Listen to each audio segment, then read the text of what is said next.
What's good, what's good? I am your host, Jason J. Will Does It. And I got my guy, Mr. What will he be today?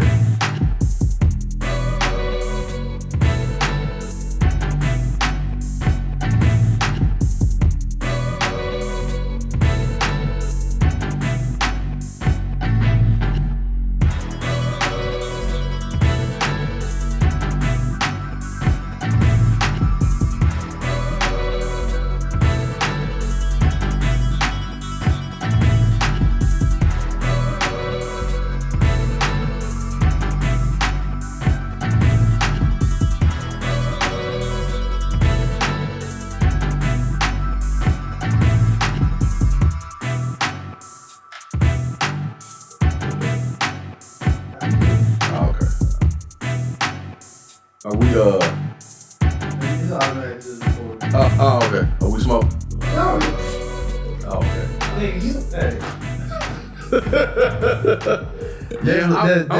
That's like asking Fly, is it snowing? Hey, Fly, is it snowing? Nigga.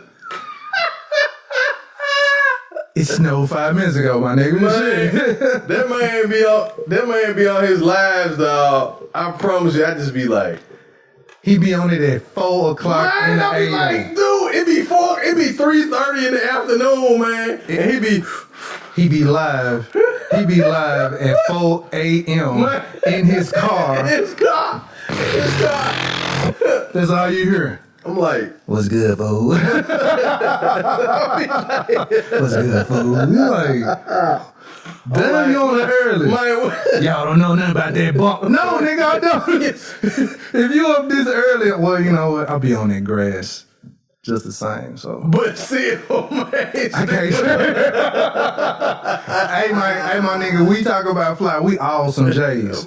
Some form of fashion. Yep, You a J. You a J for some brown. You a J for some vodka. You a J for some gin. You a J for something. Yep, for something. For that green, for the powder, for the new thing, opioids, all of that shit. Them pills and shit. Yep. The scissor. We all a J for something, man.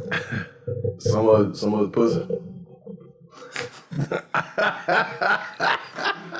Man, I'm on some bullshit. This nigga already on that. He back on that already. I'm on some bullshit, boy.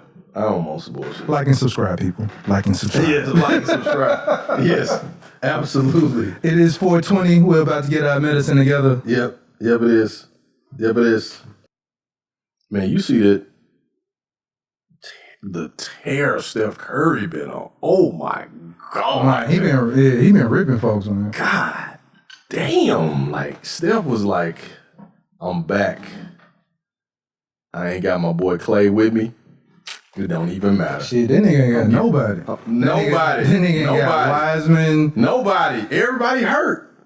Like, this man putting up numbers. That was like Steph Curry put up in the last like 8 games. Dude done put up the most epic run of shooting like in the history of basketball, period. Not just the NBA, but like the history of basketball. Dude has hit more threes and more shots than anybody. I think he finna get ready to leave. It's too many rumors that's getting us comfortable with him leaving Golden State. And going where though? Where would he go? So where would he go? You already know. He gonna stay on that one side. Oh, he's going to LA? Yes. Think so? Shit. Because they've been talking about how LeBron James been pandering to that nigga. I've heard they that. He best buddies and trying to get him to go places with him. I've heard that. I heard that he was like most recently reaching out to Steph like, let's go to lunch and hey, what's up, buddy? What's going on? How's the family? Like, hey, who cuts your hair, man? Like that bullshit. You ain't got no hair to cut. Like, what? Like, I need my line tightened up. LeBron, look at your shit. Like, come on, dog. Like, I heard he's like trying to hang out with this dude and send his kids, hang out with his kids and shit. Like, you know what I mean? So after I said this you're definitely gonna have to edit this out. All right. Yeah, you're gonna have to edit all this out. So after we had the conversation, like now because I basically responded like, damn, you know, that's what you think about me? Like, think I'm just trying to fuck? You know, I'm a fuck boy now. I'm a fuck boy. You know what I'm saying? And I wasn't doing it. I don't think that's what fuck boy means. Yeah, I know it's not. I'm just saying. That's what I'm saying. You know what I mean? Like, I'm like, you stupid. Like, I was like, yeah, so that's what I am. I'm a fuck boy to you. Like, damn, okay. Like, you know this. Well, technically, women do want to try and get that off with it. You with that fuck shit. You guys want to fuck? Wait, well... I mean, I'm a man. I want to. I'm sexually attracted to you. Exactly. Of course I want to fuck. Exactly. Like, what nigga don't want to? Like, if you date a nigga, he don't want to fuck you. Something there is wrong. an issue. That's a problem. That's a problem. There is an issue if he's not trying to fuck you. Yeah, that's a problem. It's either something wrong with you or him. One of the two. You probably need to check your underwear or something, because that may be what it is. maybe her underwear smell like horse ankles. No horse ankle energy, ladies. Yes. Man, if you pull out that musty wolf pussy if you want to. God damn. Nigga, can you imagine? I've actually, I was gonna say, can you imagine? And actually, yeah, I've not only imagined, firsthand. I've experienced. Yes, firsthand. I've experienced firsthand some. Here's the next question: did you keep fucking though? At this moment, that nigga paused. He paused. Well, at this moment, people. Your sponsorship can be right here in the conversation. Yes, absolutely. That's right. Like and subscribe. Hey, you gotta throw these shits in that's any point in time on the pod now. Anybody that has a like, subscribe, and share. A Yanni steaming service. You need any ad space? Right, hey, so what was the question you asked me? The question was if you knocking and it starts smelling, do you keep smashing? Like if the odor gets bad, like if it gets bad, like rough, do you keep smashing? I mean, you in it now. Yeah, that's what I was saying. You're already in it. I mean, you in it. Well, I don't know, man. If it's too bad. If it's too bad, your man gonna let you know. Hey, we can't do it, Captain. Captain, we can't do it. Don't have the purge. The ship is doing all it can, Captain. It can't hold any more of the fumes. Oh my God. Oh no, Kirk. It's not gonna happen. We've been giving her all that we have. And we cannot withstand any more fumes. We are leaving. Now she looking at you like, oh, what's wrong? What happened? You like, bitch, you smell like horse ankles. The horse ankle. Oh my God. Man, it's gonna be crazy about naming the pod horse ankles. Oh, let the 420 begin. Yes. Let the 420 begin with the shits, giggles, and laughs. This is a 420 episode. Indeed. So this has gotta be a really bullshit episode. When I say that, like, we gotta really be with the shits and giggles on this one. Because I'm not in the mood for no serious shit today. I'm not. There was some serious shit that happened, but a few, but yeah, we can throw that in there. But yeah, we can ease them on it. Yeah, but yeah. Oh my God. So let's go ahead and get this jump started. Ladies, if you smell like horse ankles, please go ahead and pause now. Don't listen to this shit no more, because this is gonna trigger you. This is gonna trigger you. There's gonna be a lot of triggers. Oh my God. What's good? I am your host, Jason J. Will Does It. And as you can see me. I can see you, face ass. Hell yeah, live on 5 face ass. And we are the Off on the Tangent podcast. Happy 420, face ass. Happy 420.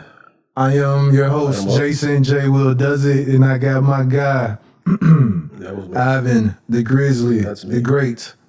That's I ain't me. got not one bucket hat on. I'm gonna go get my bucket hat real quick. I left mine Cause on. like I'm on camera, my hair just looking all crazy. I'm looking at myself like, dude.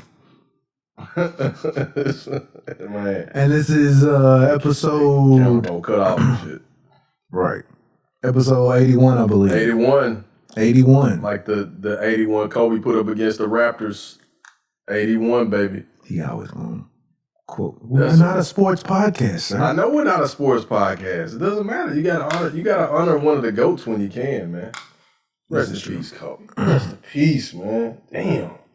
Man, it's a whole lot of rest in peace, man. Hell yeah, man. So I guess let's go and get that out of the way before we get with the shits and giggles. Yeah, man. Gotta say rest in peace, DMX again. Of course. And rest in peace. Rest in peace. Rest in peace. Floppy tongue, nigga. Whoa. Black Rob. Yeah, man. Rest in peace, Black Rob. Man. No, it's funny, man. I was just listening to that song 24 Hours to Live when I was working the other day. And you know, him and DMX are both on that song. Really? Yeah. This like it's DMX, Black Rob, The Lox, and Mace are all on that song.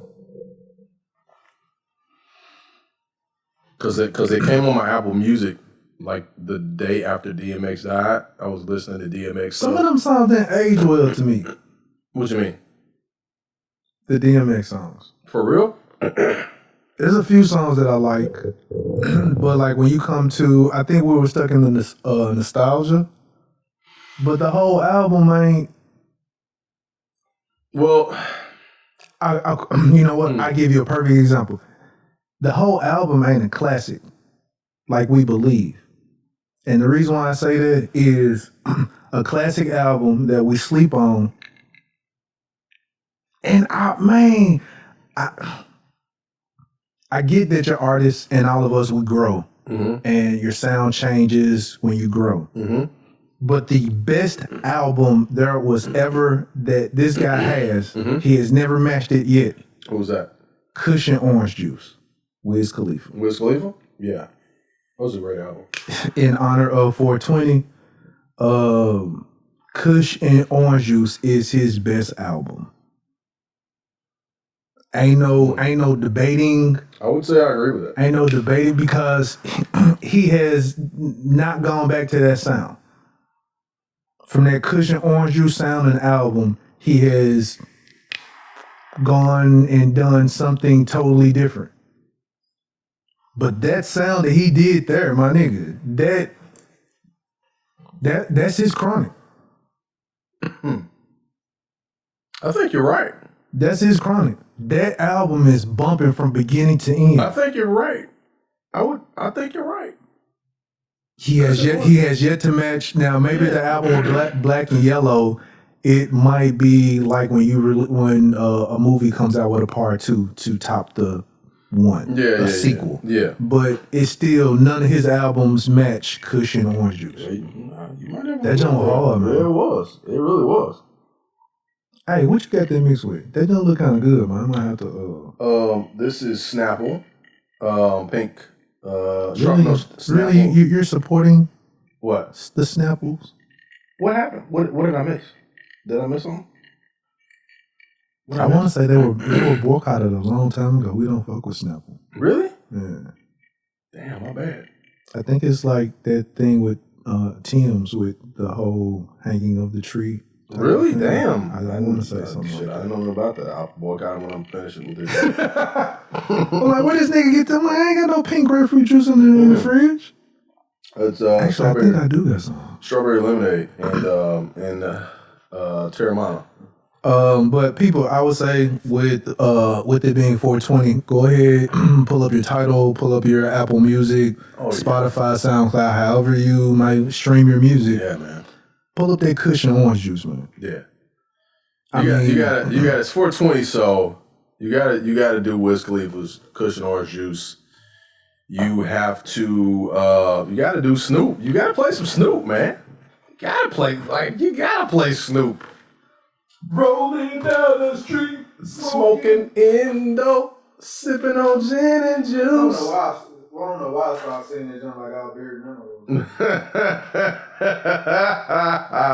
I'm smoking and no gin This guy's this is David Sanborn. That's your favorite? I actually do like David Sanborn. David Sanborn's got some bunk, man. He do. David Sanborn. David Sanborn's that was he jazz? I mean saxophone? Saxophone. I think it's saxophone. Yeah. Man, nigga, don't get me started on David Sanborn. Shit. I get ready to pull out the crates. You like this nigga here. Digging. Let me pull out my phone, see what we got.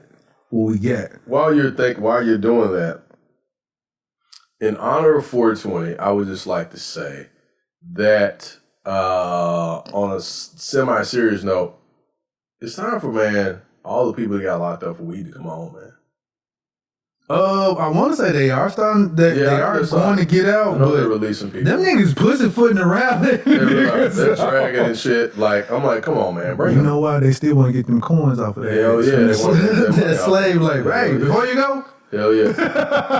Hey, before you go, come pick up this trash. Microsoft needs some more computers, and we need 10 of you guys to go to the warehouse today and work for 3 cents an hour. The fuck kind of shit is that? It's wild, man. Damn, man. You got some... That's some special shit.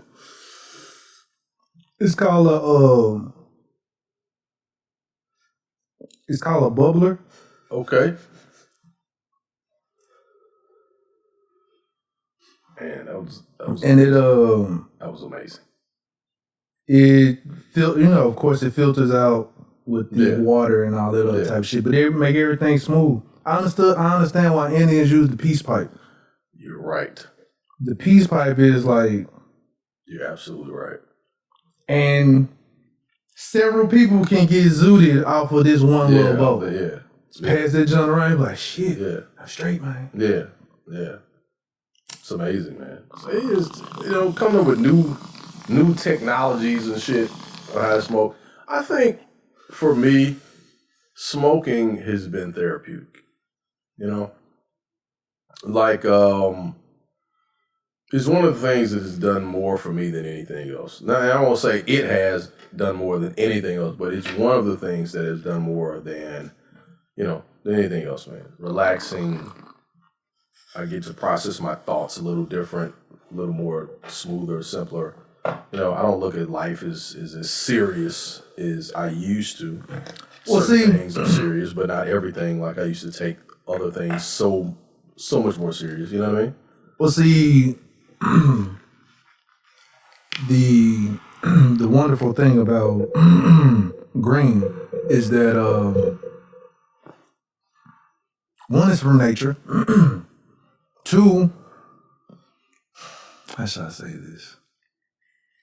It helps you to enjoy the things around you, and what I mean by that, I don't say it forces you, but it makes you slow down to appreciate the shit. Right. So slow down for a minute. You're like, you know what? These shoestrings are dope. I ain't even never paid any attention to it before. Shit. Wow. They feel wonderful. Or, hell, you could be man. It could be anything. Speaking of cushion orange juice, there's a song that Wiz Khalifa got, and a part of the chorus is everything is better when you're high.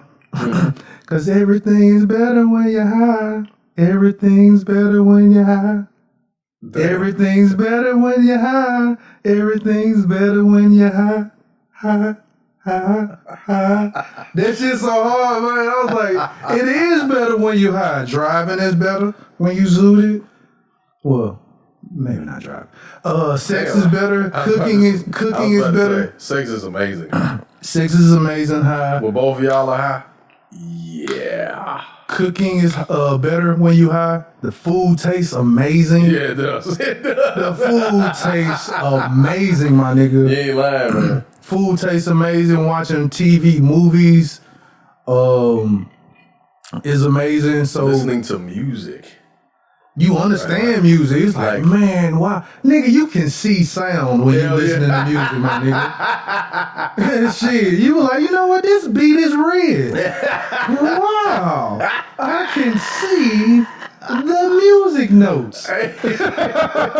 That's the shit that Kanye used to draw, remember? Like, Kanye used to draw music on paper in colors and shit. I remember him talking about that. I was like, this nigga is on a different level. Like, I like that shit. Like, that's dope. I mean, you know what? That nigga look... Seth Curry. Seth Curry looks like the Simpsons version of the Simpsons version of Steph Curry.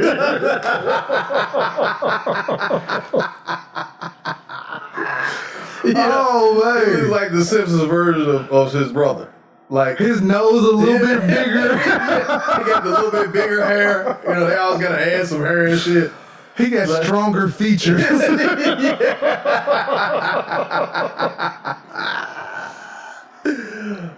His brother looked like a dark-skinned nigga and a light-skinned nigga body.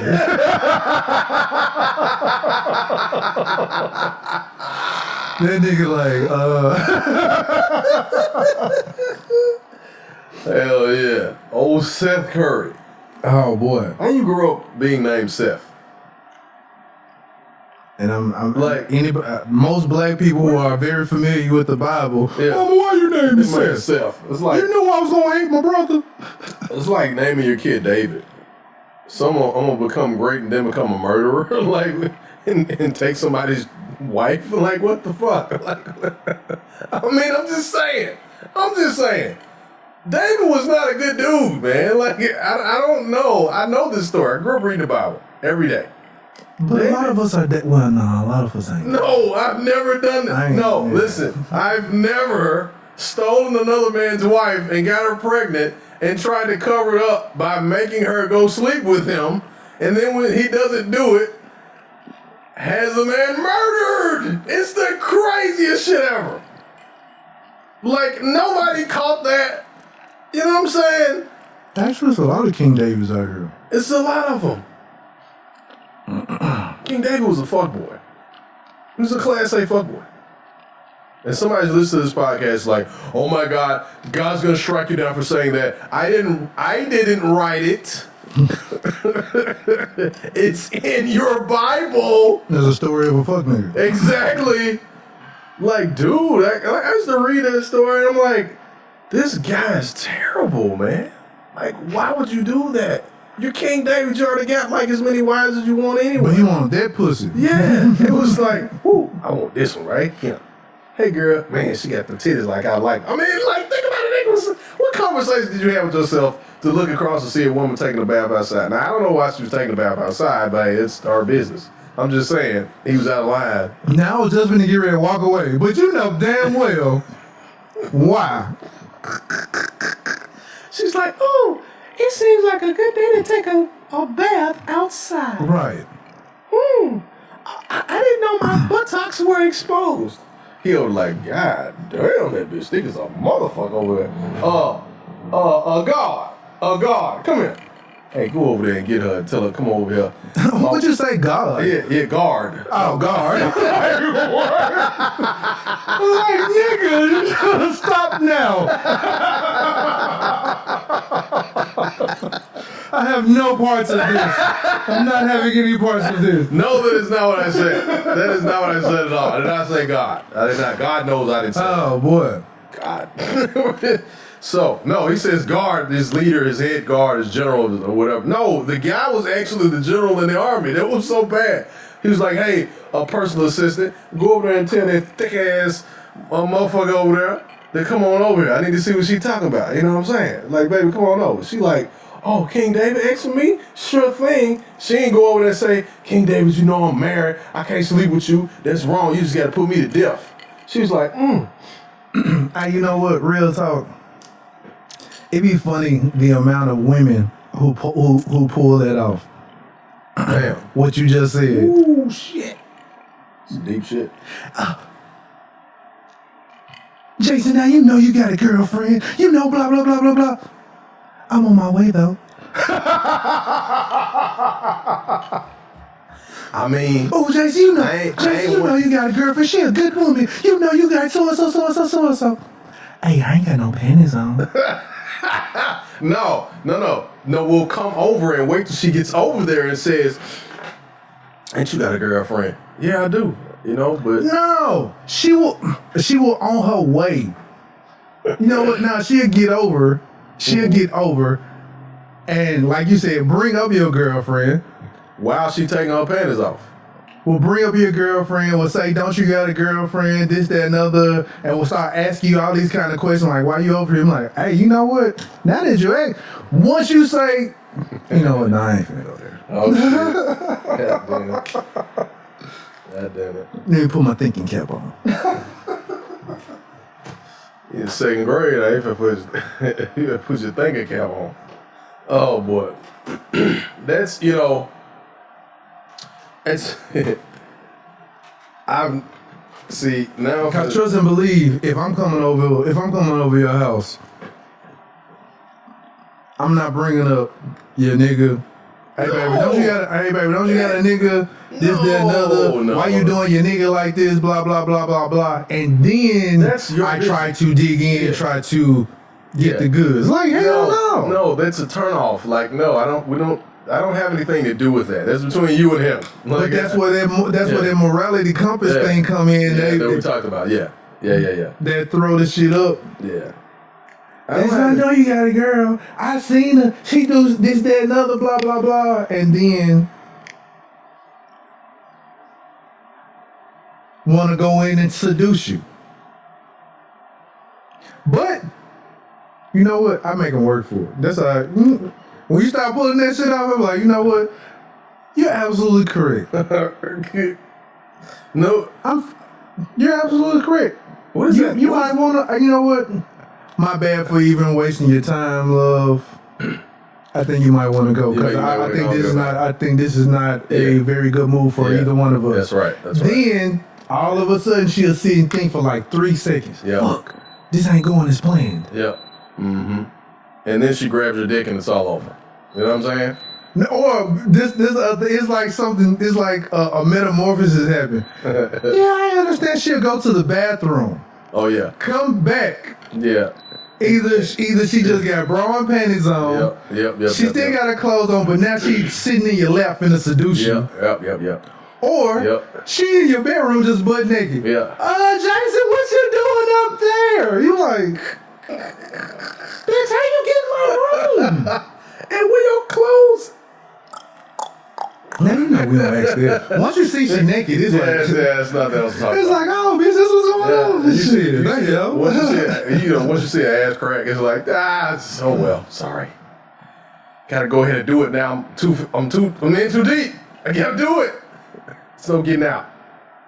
You're locked in. I can't send her home. She's gonna say I'm gay. I can't do it. I can't go for that. I got a reputation to live up to. Do you? No. Do you take the L? Are you willing to take the L? What, by sending her home? Yeah. I've done it before. I've done that before. Because I think a lot of times dudes go ahead and smash because they don't want to take the L.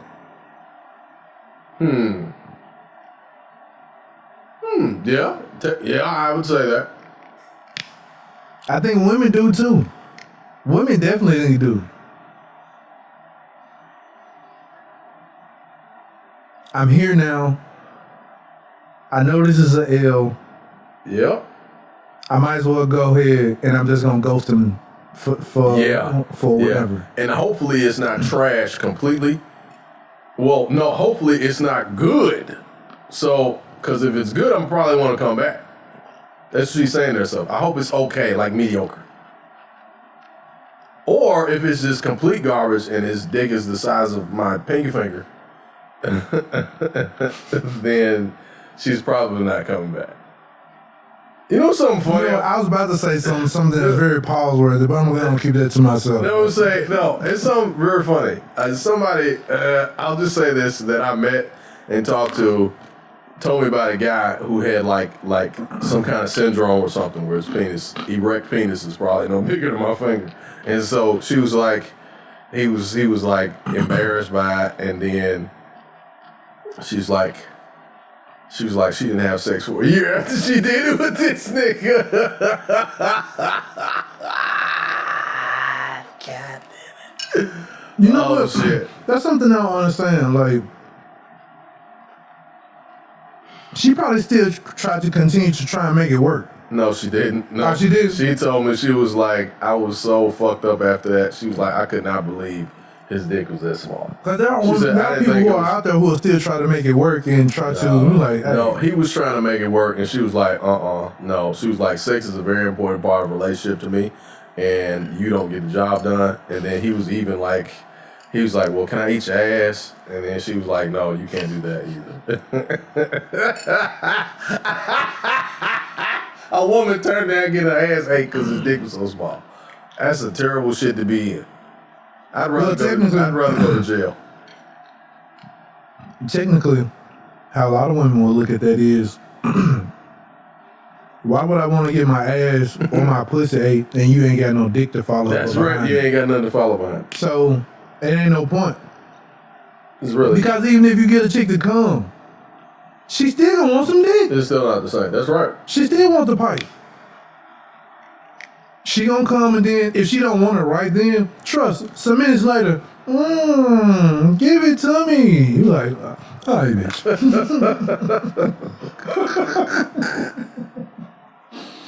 Bitches use it as a term of endearment on this show, so is niggas, so hey, you know what, man?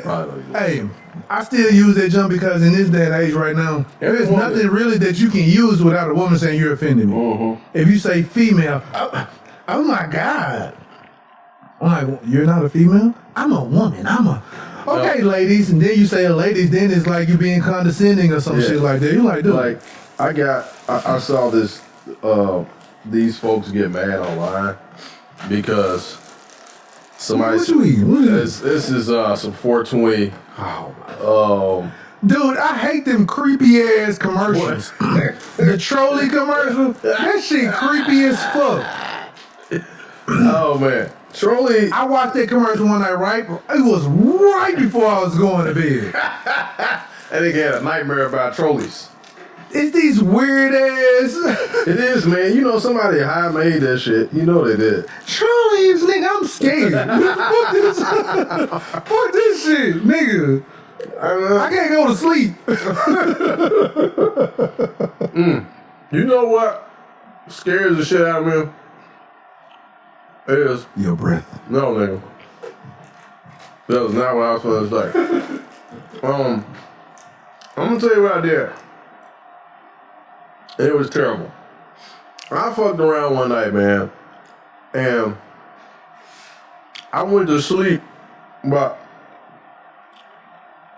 I was watching TV, and that fucking celebrity death match was on. You know, with the Play-Doh people and shit? Right. And you know, celebrity death match, they kill motherfuckers, snatch their heads off. And I watched this shit and fell asleep, man. And fell asleep, I had a dream I was in a celebrity death match. And Mike Tyson pulled my arms off. Yeah. I wasn't hiring them. I just dreamed that shit. I was like, man, what the fuck?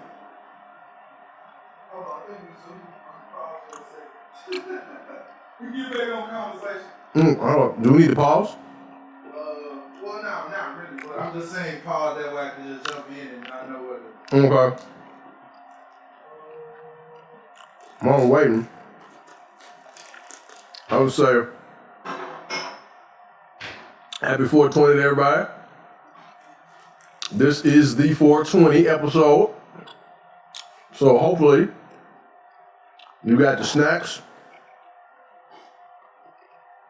You got some meds.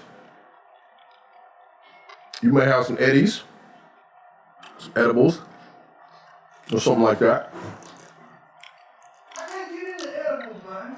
Really? I mean,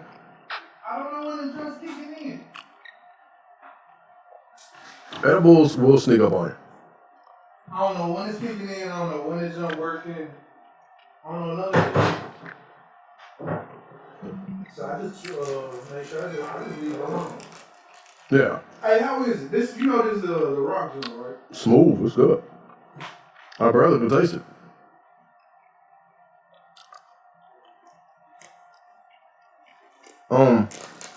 Yeah, man. Happy 420, everybody, man. Blaze it up.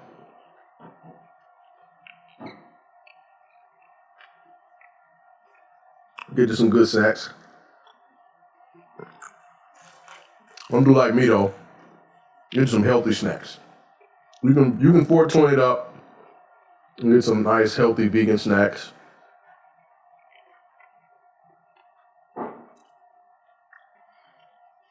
If you want a plate of food, hey, a plate of food with you. You know how we do. 420 all across the world.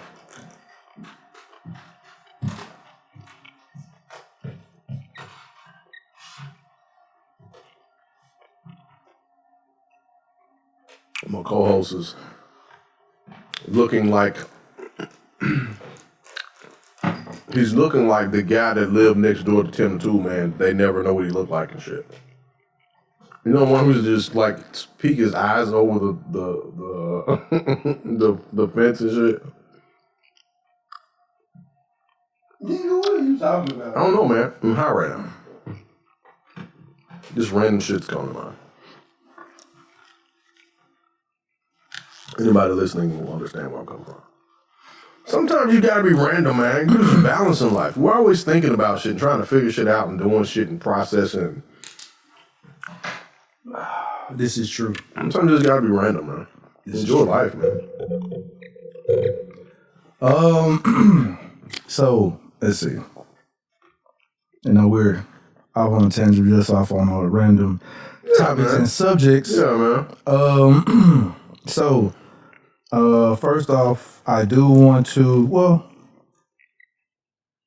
let's talk about Snowfall. Okay, yeah, let's talk about Snowfall. Let's start off with Snowfall.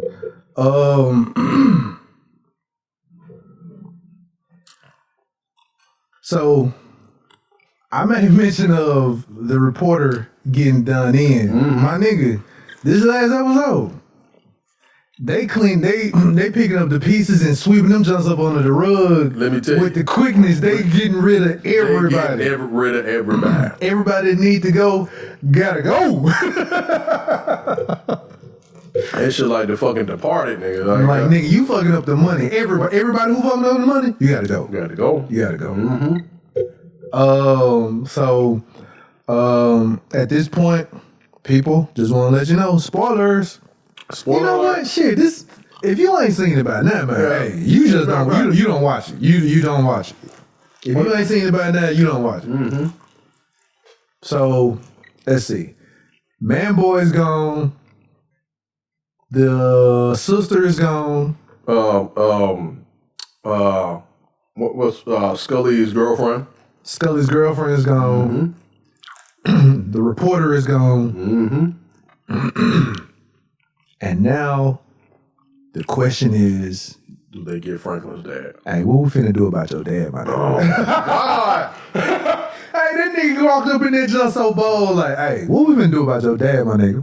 What? He walked up. I got my dad, nigga. Shit, don't worry about him. No. He walked up in the hospital. In the hospital. That was some gangster shit, Jay. Hey, his mama was like, that shit was gangster as fuck. is that nigga right there? This shit was gangster. Like, he walked up in that shit like, hey, don't nobody know me. Hey, but don't nobody know him. Right. But they don't know him. It was gangster as fuck to bring his ass to the hospital. I was like, what the fuck? But that, a lot of times, that's white people just showing you their card. Uh-huh. Hey, I just want to let you know.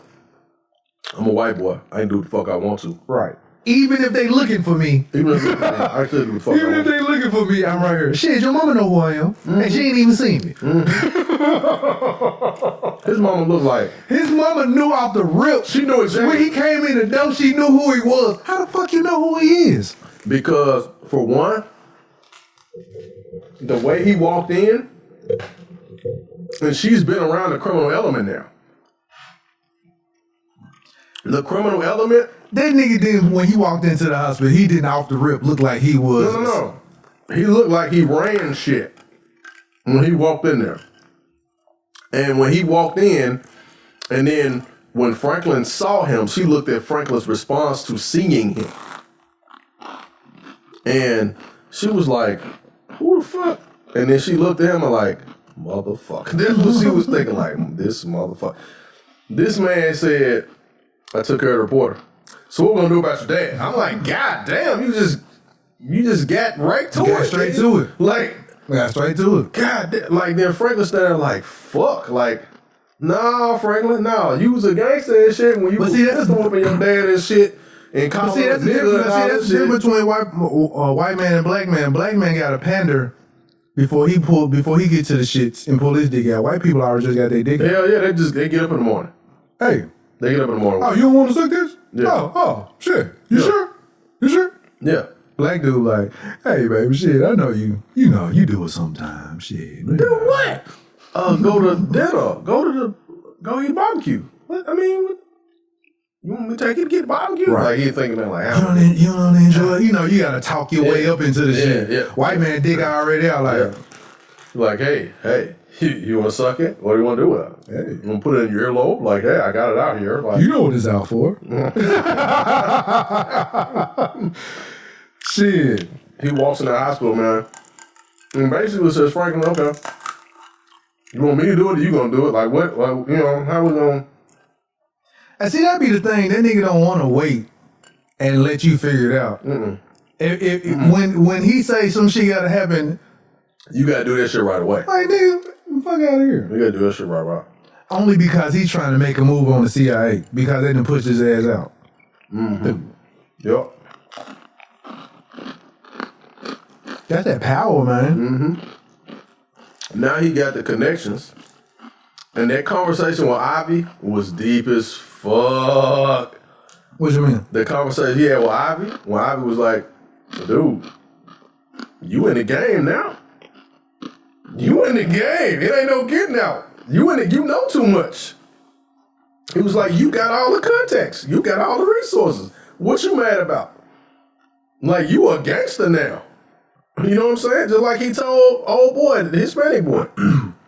Is he really? Well, he do get his hands dirty. He has killed people. Okay. Because I was gonna say I don't think he is, but yeah, he has gotten his hands dirty. Shit. Man, that nigga played the reporter so cold. One, hey man, hey, okay. Hey, go ahead. I'm gonna let you say what you gotta say. Cause if I saw that shit right off the bat, go ahead. If I'm doing a report on you, and I know the shit that you are capable of, nigga, I'm not. And the shit that your company that you work for is capable of, and the people who you are associated with, who they are and what they are capable of at the same time. Legendary at the shit. Right. Franklin already approached you like, hey, now you are, hey lady. He tried to break it down without breaking it down. Now you know the people who I work for, if they don't. So, all right, she's sitting up there in public. This nigga pop up in public. Hey, you writing about me, bitch? Oh, shit. So you telling me that you're scared shitless of this dude, but you accept a drink from my nigga. And because he tossed the jump back, you just drink. And probably had more than one. He slipped this shit in her drink. When he went over there to get them drinks and they showed him at the bar, I was like, he finna spike her shit. I'm like, this bitch is gone. I was like, he finna spike her shit. I ain't gonna fall out like a motherfucker. But I guess she thought she was comfortable since she was in public. I'm like, lady, do you know how many ladies get roofied all the time at the bar? Listen, Not that I condone or any of this. I'm just saying there is a statistical fact exactly that bitches get roofied at the bar. That's why they go out with their friends and they don't leave their drinks nowhere. Dumbass lady. I'm like, damn, you this fucking stupid. But she was stupid from jump though. Cause she walked all up in that home and shut all gangster and shit. But I'm trying to figure out where she felt like she got all this power from in your reporter. That's what I'm saying. Like reporters don't come up missing, and I was gonna say don't nobody really care about the reporter, but they really don't. Man, folks be like, fuck reporters. Cause people don't have no respect for them because they'll do anything for a story. Just like I was gonna say, I think Channel 13 trying to push my nigga Ernie Freeman out the door. For real? I just seen him today on the news, but for like a week or two, I've been seeing this other funny looking nigga named Tony Sloan or something. Hi, I'm Tony Sloan. I'm like, nigga, the blackest nigga on the news and he talk like that. Hi, I'm Tony Sloan. I'm out here in Whitehaven and a murder just happened. He talk exactly like that. Hell no. About as black as the border on that picture. What they gonna do with Freeman, big waterhead ass? What they gonna do with him? Where he gonna go? Hey, I mean, I think they don't. After a while, man, we started looking. Oh, that nigga look like a prune. When you on the tub too long and your fingers and shit wrinkle up. So if you take a bath, or listeners, whenever you take a bath tonight, oh man, sit in the tub a little longer than usual and just look at your thumb. That's Ernie Freeman's face. The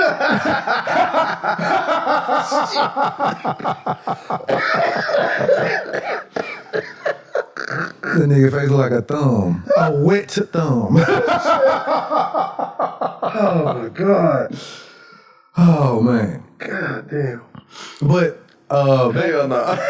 Back to Snowfall. Hey, don't take this personal. We check people. We check all the time. This is term of endearment. I love Ernie Freeman. We love Ernie Freeman. We love Tony Sloan. We love them all. This is. I don't know about Tony Sloan. I don't know them either. I'm just saying. I don't want anybody like jumping me, leaving. You know what I mean? Whole Foods or some shit like that. Like, I heard you talking about me on the radio, motherfucker. Here, and knock my damn. You know what I'm saying? Almond milk out of my hand and shit. Oh man! Shout out to Memphis media, man.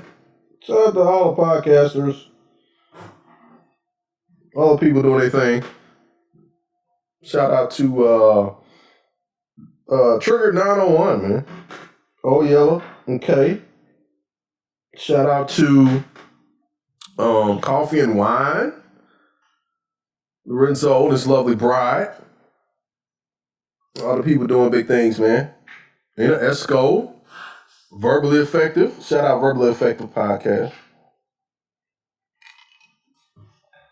Now, see, I was about to say something, but they don't shout us out, man, so I don't know. Hey, you know, man, I don't have a problem with that. You know why? Because one day they will. That's all I'll say. One day they will. You know what I mean? I don't be bothered by it, man. There's certain ones I won't shout out. If they got some bitch ass motherfuckers on, I'm not shouting that shit.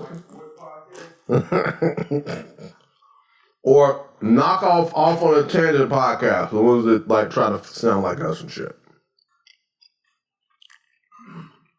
Excuse people, I'm just doing too much right now. About to sit my head down. But yeah, back to this Snowfall. Well, real shit. Man Boy had the longest death scene ever. Hell yeah.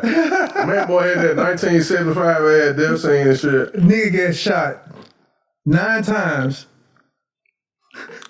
And was still alive. He died like Dave Chappelle. Like, boom, boom. Nigga, you a son of a bitch. All of y'all niggas pussy. Bow, bow, Leon, you a whack ass nigga. Bow, bow, And you, that nigga. Jerome, you taking orders from a pussy nigga. That nigga with that ugly ass curl and shit.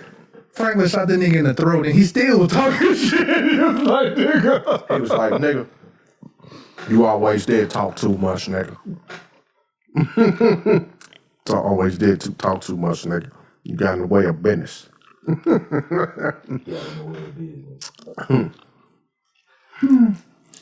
Franklin's South Central accent is hilarious. That shit country as hell. It's hilarious, but they talk like that. I know. That's why it's so funny. Well, I don't know, because they might think how we talk is just like how Terrence Howard talk with mine. Hey, mine. That shit was whack as hell.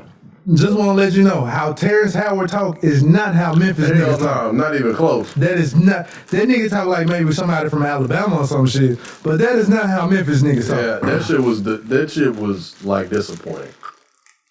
Cause I thought he would really kill that, and the movie wasn't bad. It was, but he didn't do it right, man. He's still like, I don't know. I be wanting to like tweet him and be like, you didn't do it right, bro. Like you had one job. Like, the movie got an Oscar, man. Well, the soundtrack got an Oscar. The song got an Oscar. The movie didn't get an Oscar.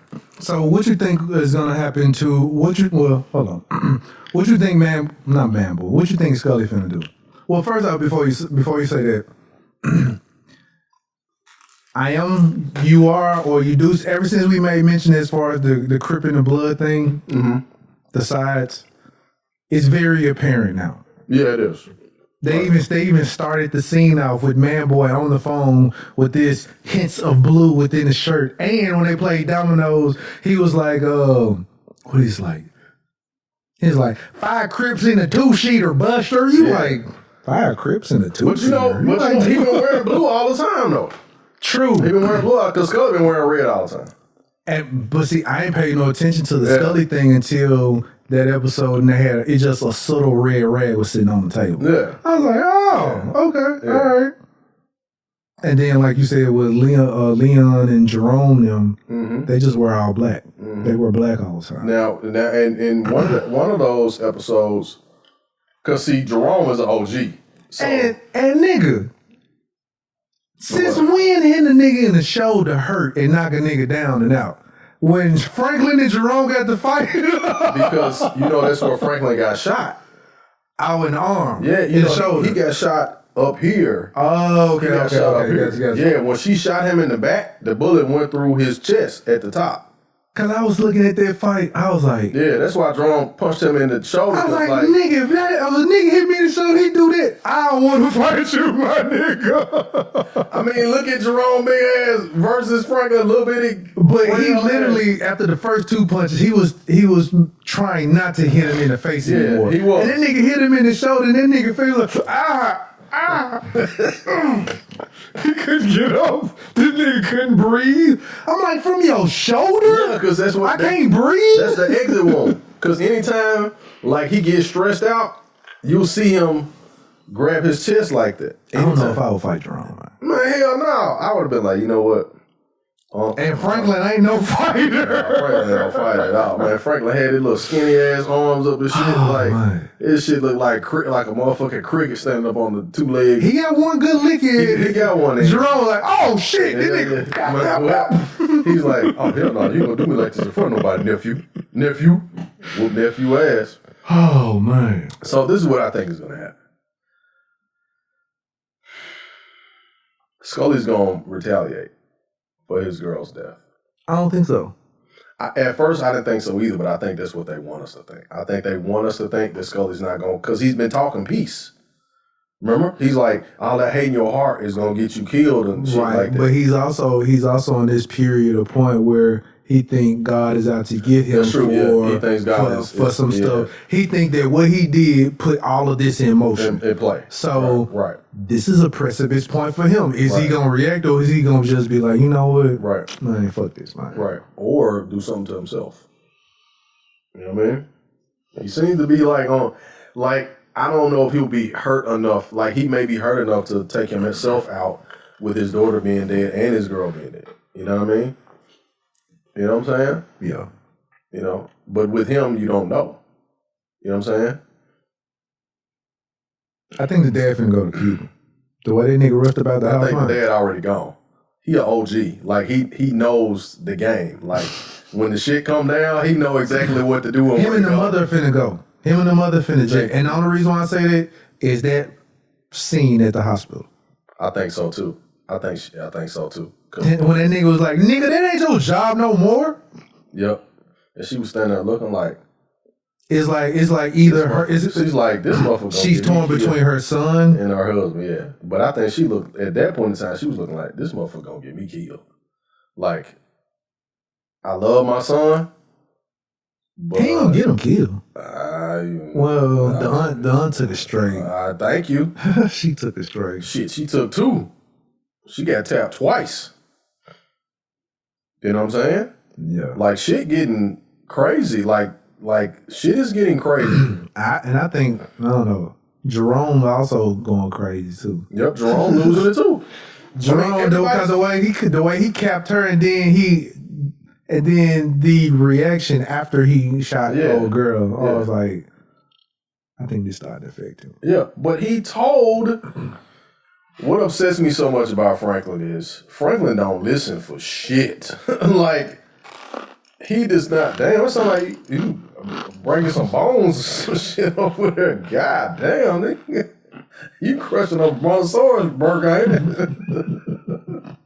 God damn.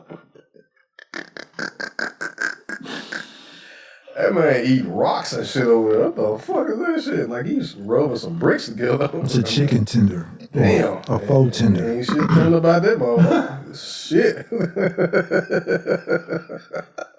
I'm sorry. I'm gonna stop fucking with you trying to eat some dinner, bro. I'm sorry. I'm good. At least he's eating healthy. He's eating a faux tender, which is not a real tender. It's, what is that? You eat some Doritos. It's chickpea. Chickpea. So it's still chick. So it's a tender. Nigga, leave my food alone. Oh man. Ah man, it's a wonderful day. It's a wonderful day, man. So you think he's not gonna do anything? He's gonna walk away? Who? Scully's gonna walk away? And just be like, fuck it, I'm sick of this shit, I'm tired of it, I'm done with it. All right, so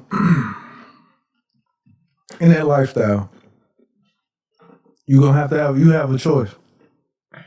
At that choice that he's got to make, do he come back and go get Franklin?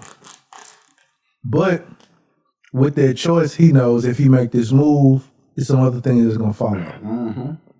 If he leave it alone, it shouldn't be anything else that's going to follow. You're right. If you leave it alone. If you leave it alone, some people might look at him a certain kind of way for leaving it alone. Right. But the question is, will you be at peace? Because if you walk away from it, can you actually be at peace from walking away? And sometimes you can't just be at peace with it. Right.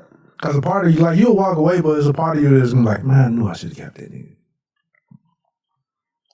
I know I should have did something to him. I should have did this, that, and other. At some point in time, I would say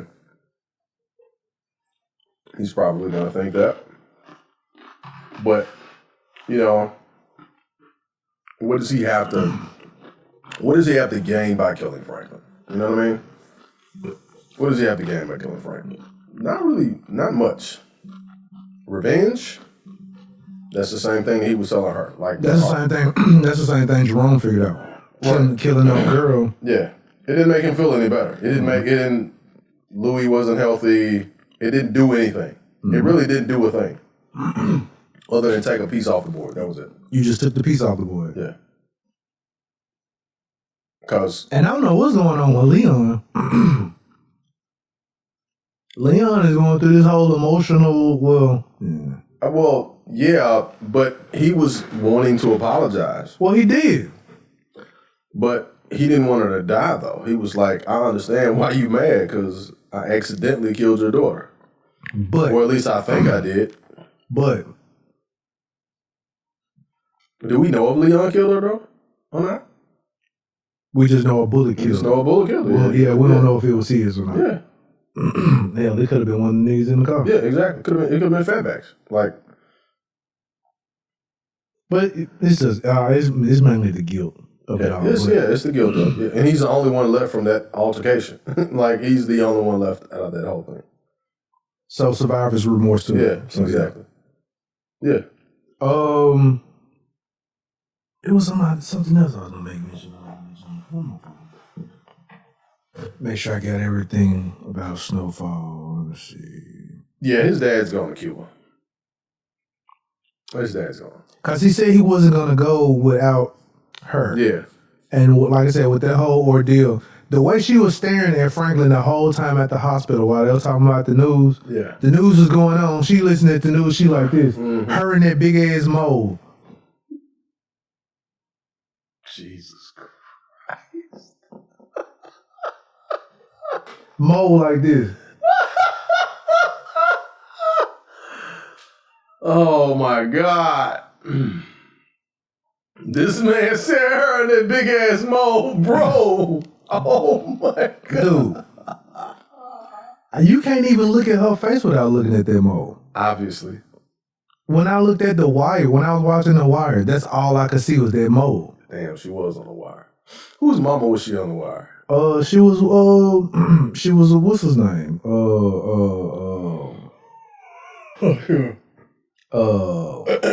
Shit. Is it no. I can't remember. Barksdale. She was Barksdale's sister. Sister. That was his sister. You're absolutely right. Avon. Avon's sister. Avon's sister. She was she was her son was old boy that went to jail. Mm-hmm. Yep. So yeah. But man, she looked like she got a nipple on her chin that just so big. I'm like, dude, can you even smash looking at that junk? It's right on her face. No, man. Come on. We're not talking about that. We're talking about Snowfall. What are you talking about? I mean, you gotta talk. I mean, she had Franklin. So somebody. I think Franklin is named after the mole.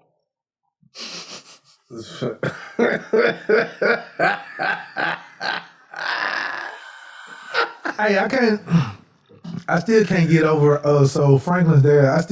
Every time I look at him, all I still see is Calvin. Yeah, that's Calvin from Paid in Full. Yeah, I still see Calvin. I didn't recognize that when I first saw it. I'm like, they got that Kermit Frog looking motherfucker like Cameron. I was like, you Kermit the Frog looking motherfucker.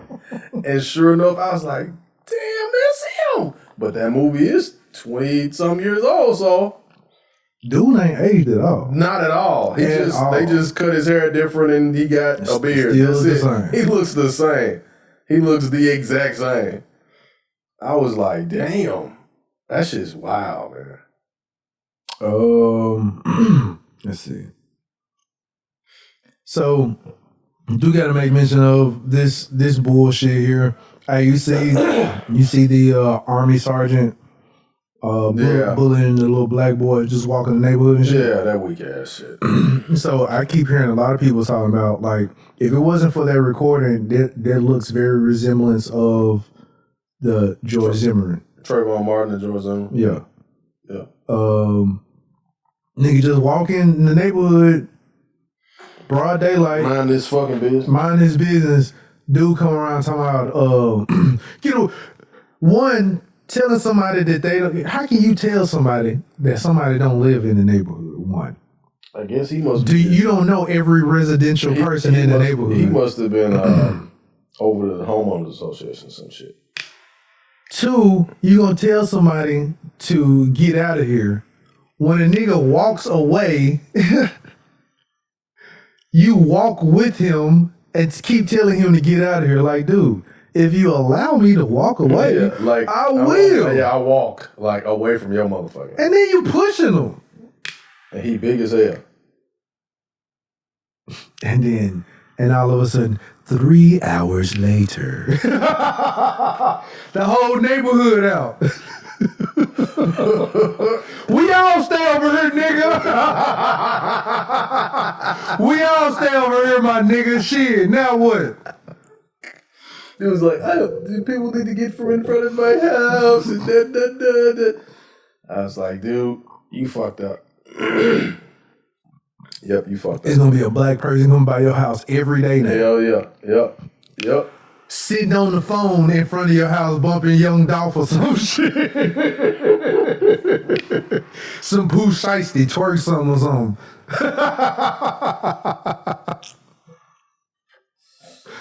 Brr, brr, that's how you gonna hear it. That shit funny, man. That shit is funny as shit. I don't be understanding. I don't get. These folks is wildin', man.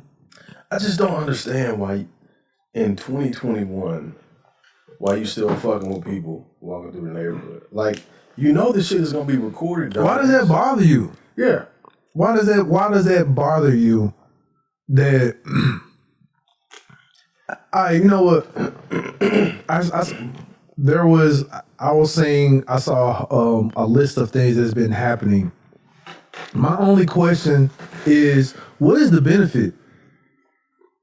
The benefit of fucking with somebody? Like, okay, with the dude who killed the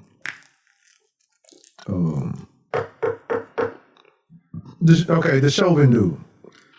So he just got convicted. Yeah. He just got convicted.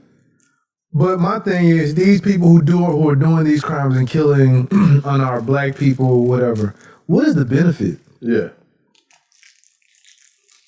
I mean, I don't know. Like, what is, like, I'm not understanding, like, what is the purpose? What is the point? What is the benefit? See, now, well, I will say, I know one benefit is that you are able to do something and you can get away with it.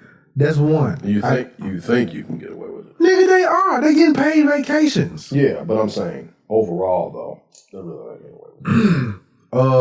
They gotta pay the price. And ain't none of us coming back and doing no street justice for with it. Oh no, you know we ain't gonna do shit. And that's my other thing, man. That's my other thing. Like, hey, okay, it's cool doing the marches, but you need some street justice at the same time, my nigga. Because man, niggas ain't gonna do shit. Like, I be tripping, man. Like, you know, like, okay, perfect example. Cuomo came out and said some shit the other day or last night that was like, hey, y'all, this will be a bigger issue when white kids start dying. Yeah, Cuomo said that shit. And he was on point. He was absolutely right. You'll be screaming defund the police and all this other type of stuff if it's your kids that's dying. Hell yeah. If it's if it's your kids that's getting killed unarmed. Why not have anything? Now, that kid who get killed by a police officer while he was unarmed, was that kid white? He didn't look black. Which one? Now, I ain't talking about the taser. I ain't talking about the taser lady. It was one that just happened after that taser incident. 2 days later, police officers had killed a 13-year-old boy. That they said he had a gun, but when they pulled up on him, he didn't have a gun, and they shot him in the chest twice, I think. They killed so many people, man. But I'm wondering if that kid was white. He did not look like he was black. But I do understand what Cuomo is saying. I mean, is like these issues that's happening right now don't seem to matter until one of them. Until it's one of them, one of their kids. Then it's like, oh my God, what's going on with the police? The police is acting crazy out here. Yeah. But the police been acting crazy out here. Doing shit all the time. I mean, how do you confuse a fucking taser with a pistol? Like, you don't confuse that shit. Nigga, you can see yellow out of the peripheral of your eye. Like, that's the goofiest shit ever. It's just bright yellow. A bright yellow taser.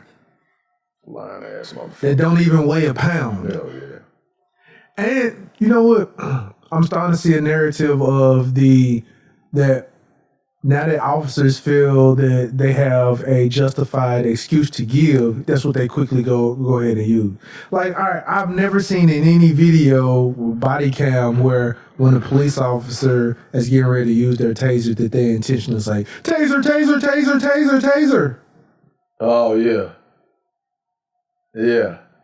Yeah. And it just so happens for this specific moment when she pulled the yawk out, she's saying taser. And mind you, what the news don't say, this bitch was training 2 people.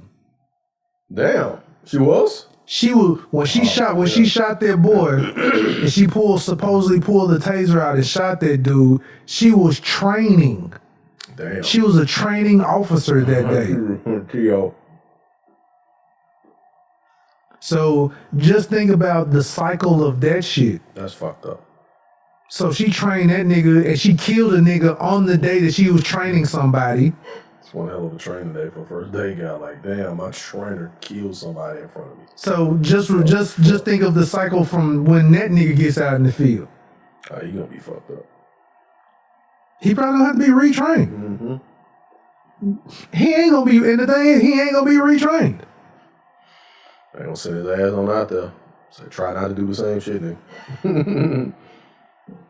Like, at what point in time, man, do we really, like, this shit is so fucking, having this conversation is fucking redundant. You know what I'm saying? Do police officers, do they escalate or de-escalate situation? They escalate the shit. Because from my knowledge, a police officer is supposed to come in and de-escalate that's their issues. job, is to de-escalate the situation. Right. But a lot of times they escalate the shit just by showing fucking up. Right. Just because when they show up, it's gonna be some shit. Like, automatically, that's why you don't call the police. That's why when motherfuckers fight and shit at like the family parties, you don't call the fucking police. Because they gonna show up and it's gonna get worse. Now, let these 2 niggas fight this shit out and get tired, and we break them up, and then Uncle Leroy come and talk to both of them, and then they sit down and drink a beer together. Cause now it gets escalated because you say, fuck the police officer. Hell yeah. Man, fuck you, nigga, blah, blah, blah, blah. Now he want to mace everybody or some shit. Like, dude. There you go. Man, who called, man? They disrespected Who me. called, man? Punk ass police over here and shit. Do you believe that most police officers who are policemen are somebody who got bullied in school and shit? Bullied, never got pussy, shit like that? Some of them, a large number of them. Why would you want to walk around with a gun on your hip all day anyway? That's my question. What do you... All right, so this question that I'm finna ask also has to do with... You know what? No, I'm finna go to that. I'm finna just go ahead and go on to it. I wouldn't want to wear a gun all day. I'm sorry. It's just me. I wouldn't want to be a police officer all day. What the fuck? Like, as much as you know what a police officer or how a police officer is viewed, you're telling me that you want to grow up to become that in your hood, in your culture, in your neighborhood. Yeah. Yeah, I don't get it. Because I'm asking that, but I was going to resort to the... have you been watching the Falcon and the Winter Soldier? I have not. I need to catch it. As a matter of fact, when I get home tonight, I'm gonna cue it out. Because they have a scene on there where they're speaking of a first black super soldier, and they were referencing as if he was the first black Captain America, and he was saying how America don't want a black Captain America. Yeah. And I'm trying to figure out, like, who the fuck is this dude? Yeah. I need to know what superhero he was, or... You know what? The first Captain America was black. What was his name? So the first Steve Rogers was black? That's what I heard, that there was somebody before Steve Rogers that was Cap, but for some reason, he was the one that was chosen. There were other men that were in that same experiment that they did with him, but he was the one that was chosen to be Cap.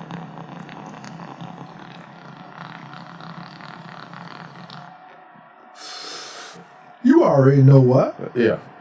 She was a Negro. Oh, we need you to go, like, work on a railroad or some shit. Like, go beat Johnny. We need you to be one of these airmen over here. Hell yeah. That's better suited for you. Tuskegee. Face ass. Yeah. Hell yeah. I don't know, man. I just can't. I don't understand and see, in that you'll see it when you watch it. Even in the episode, they're using these subliminals of showing the fascination of making or the fascination of having black men fighting for the country. Yeah. Yeah. And I hate that shit. I'll never fight for this motherfucker. I'm not gonna. Which the other thing, your country treats your soldiers like shit. Hell yeah. Why would you ever? Been to the VA hospital recently? Like, what the fuck, bro? Like, most people treat their soldiers like fucking kings. Like, if a nigga came back from a war and he survived, that nigga coming back to like 12 virgins. Yeah. Damn. What the fuck? I'm dead ass. That's some medieval shit, man. I mean, back in the day, when them niggas would come back, they came back to some bitches that's cooking some food and some shit with them. Yeah, and feeding them grapes and fanning them with them feathers and shit. And they don't have to worry. They didn't have to worry about bills. These niggas come back. Yeah. They come back to niggas. Hell yeah, they come back. They come back to a regular nigga capping them. Hell yeah, they come back to bullshit, man. You come back fighting a war and you come home and a white dude busts into your house and shoot you, and then they get off scot-free. Hell, we just had a soldier. We just had a lieutenant soldier or whatever get pulled over from some under-ranking police officers, mind you. Hell yeah. A police officer's under any type of nigga in the army. Hell yeah. Mind you. Just want to let you know that. So a police officer trying to give an army sergeant or a lieutenant some orders they can't do. I mean, they can, because at that point in time, he's considered a citizen, The right? only ones who can is another military police officer. Yeah. See, I didn't know that shit. Now, and then at one point, these niggas explaining themselves. He's like, "Hey, what's going on? I didn't do anything." He's speaking nice, calm, whatever. And mind you, I want to say it was a black dude. Just maced them all in his face, you know. It was a black guy. Yeah, it was a black guy. Yeah. Amos and Andrew ass motherfucker. Yeah. Amos and Andy ass nigga. Yeah. Hell yeah. But mace that nigga, mace him. He's got y'all extra niggas, rank. man, y'all people are wilding out here, man. Like Scully said, man, let the hate out your heart, man. Like the hate out your heart. That hate in your heart is gonna consume you. You gotta let that hate out your heart. Because it will consume you. Yeah, hate will It'll consume you where to the It point should destroy you, man. Revenge will fuck it you. will eat you alive. It will eat you up And then you still don't get what you want out of it. at all. Like this time, man. Because you know what? The reason why you don't get what you want out of it because the nigga who you angry about either done forgot what you angry about. So now when you come, nigga, remember? I'm like, no, I don't remember it. Bro, I was 17 years old. I'm not even mad. I'm 38 now. You're fire hot. He was like, why you not mad? Nigga, I don't even know what you talking about, bro. Now you look stupid. Nigga, you fucked my bitch in 9th grade. What? Okay, I'm sorry, man. Like, do you want her? Like, what's this song? What's this song, man? Don't say, well, she don't want to be say, dude, like, man, I love her, man. I love her. I'm gonna kill that nigga and I'm gonna marry her. You hate a nigga that much, you gonna kill him and marry his chick? I'm like, damn, dog, what the fuck? I'm gonna kill him when he get off to work tonight, though.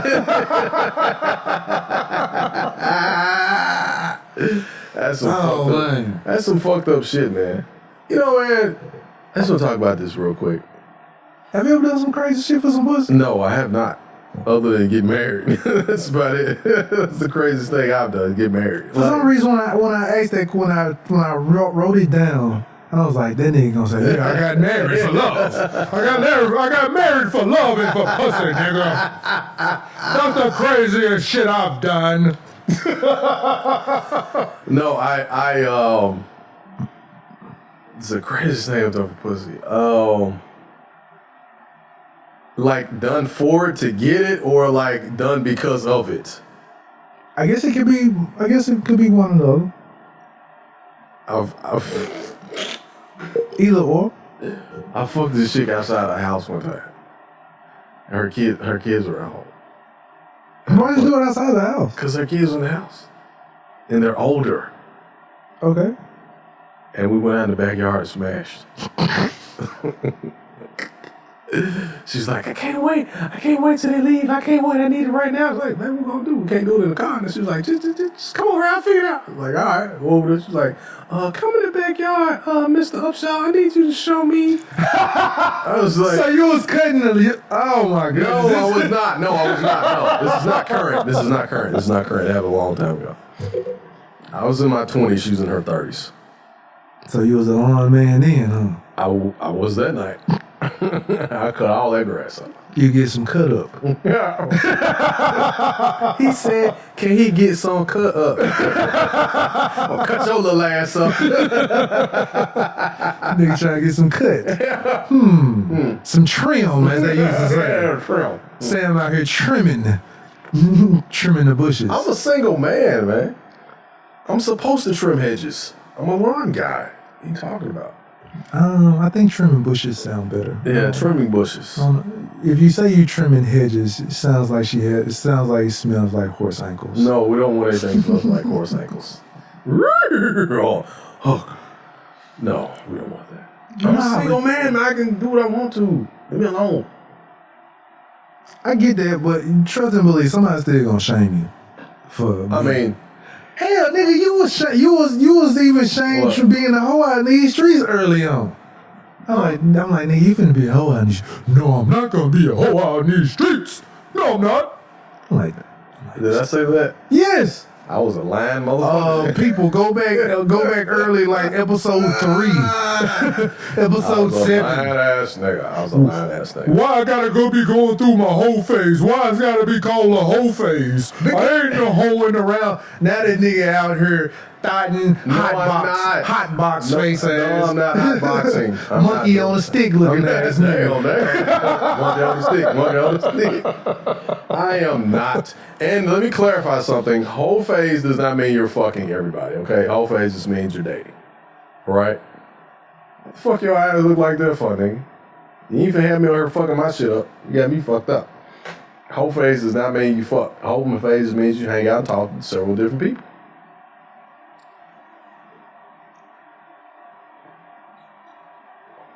That's the truth. It's the truth. You can date and not fuck every person that you date. God damn, man. What kind of person you think I am? Those who are watching the video. I don't give a shit. I'm saying this is the truth. You don't have to fuck everybody that you go out with. This is true. You do not. But just know, man, women these days be like, what's up? I be like, whoa, wait a minute, baby. What? Hey, you know what?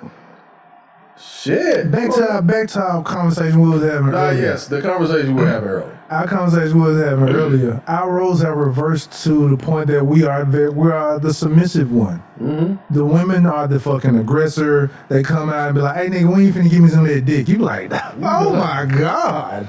You give me this dick? What? Shit, I can't get no dinner first? Shit. Cause you ain't gonna fry me no chicken? Pull me some yak and give me some yak meat. Give me some pills.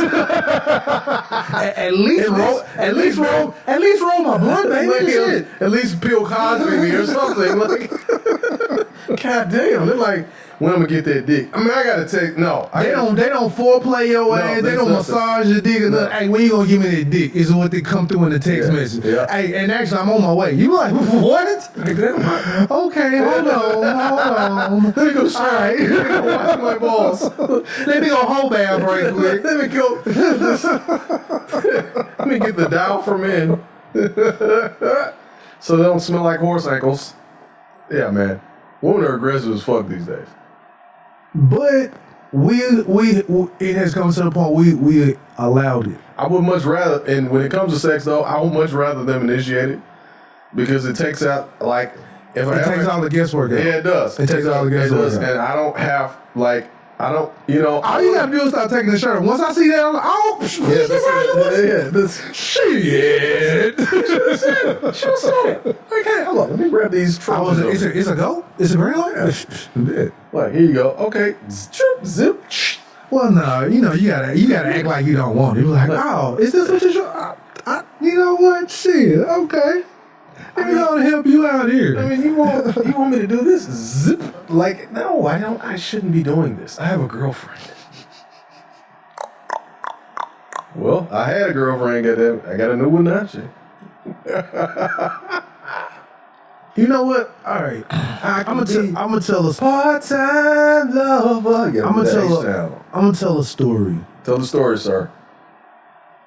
About how bitches ain't shit but hoes and tricks. That part. And the reason why I say that part is because women come out so much like they come out so hypocritical, man. And what I mean is they talk about all this about faithful men should be faithful, this, that, and the other, or whatever like this. But at the same time, yep. They trying to take the nigga away from. They trying to take a nigga away from another's. Oh, they will take you. Yeah, they will fucking. They're gonna find. Yeah. They're gonna find the way to take him. Oh yeah. A nigga can say 82 no's, but 83, shit. This time right here, that nigga finna say yes. And my story is this. All right, so I used to work at call centers early on. I used to work at this place called Sawtell. Pussy Valley. Pussy Valley, the ratio was like pretty much 30 women to one dude. That's just crazy. And in this during this time period,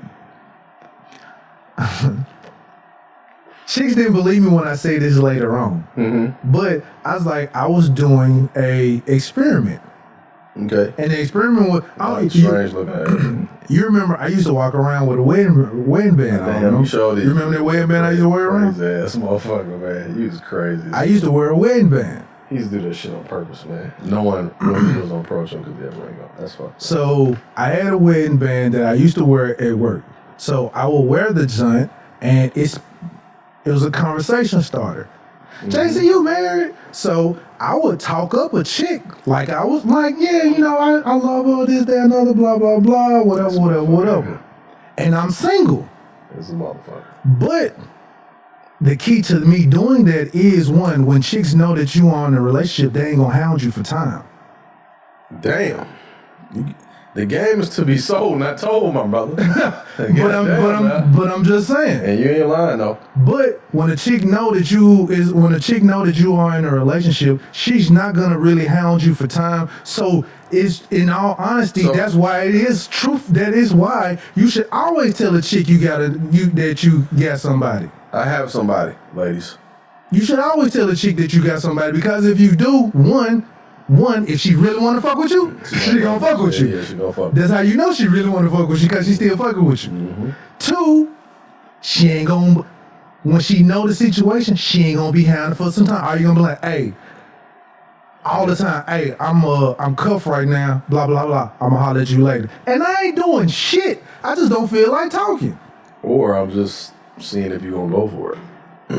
And it also will give you the excuse to text them late. Or she's got a dude and she's sending you vanishing messages on purpose. Nigga, that just started happening. That ain't long ago. No, I'm telling myself. So that's how I know. Yeah, vanishing messages. Yeah, that's how I knew what she had to do. I was like, why is she sending me vanishing messages? I'm like, you're grown. I'm like, oh, you got a dude. Because that nigga come back and be like, let me look at your DMs. Yeah. Go on, nigga.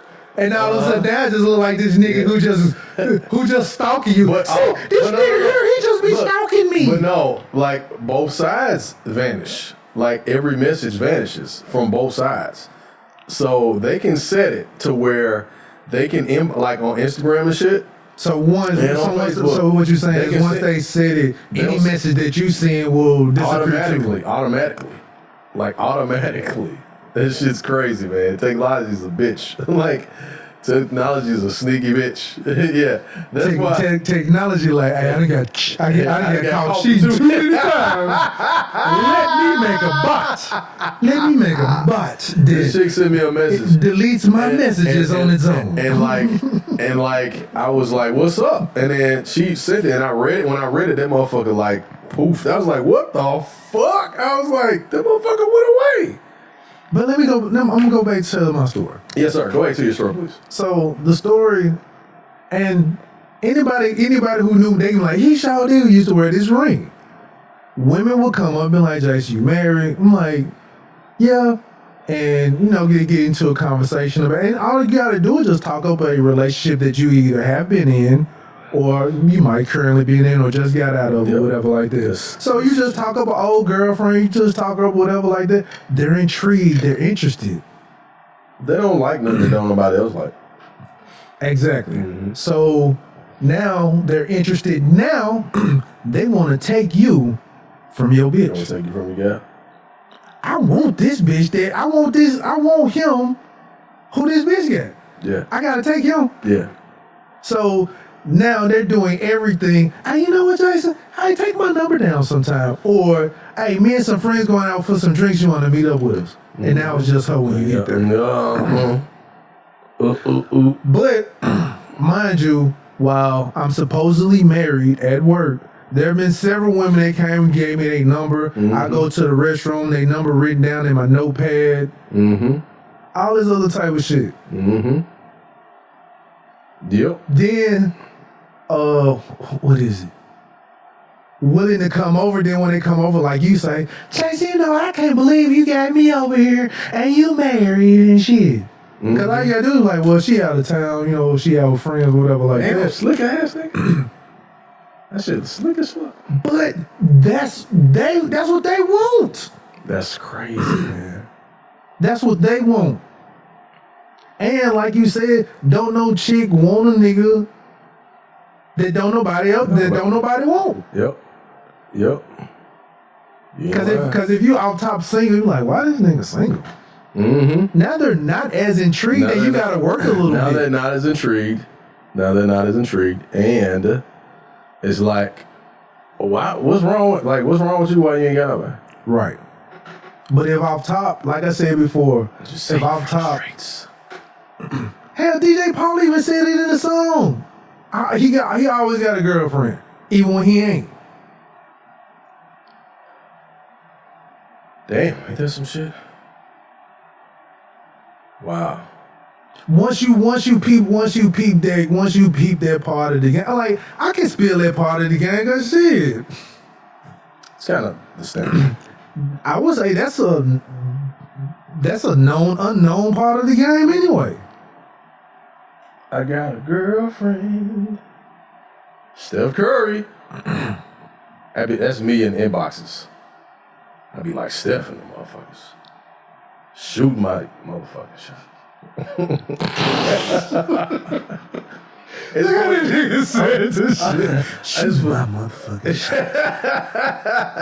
It's 420, man. I gotta say crazy shit on 420, man. Hey man, why are black people so infatuated with Ric Flair? Cause Ric Flair's black.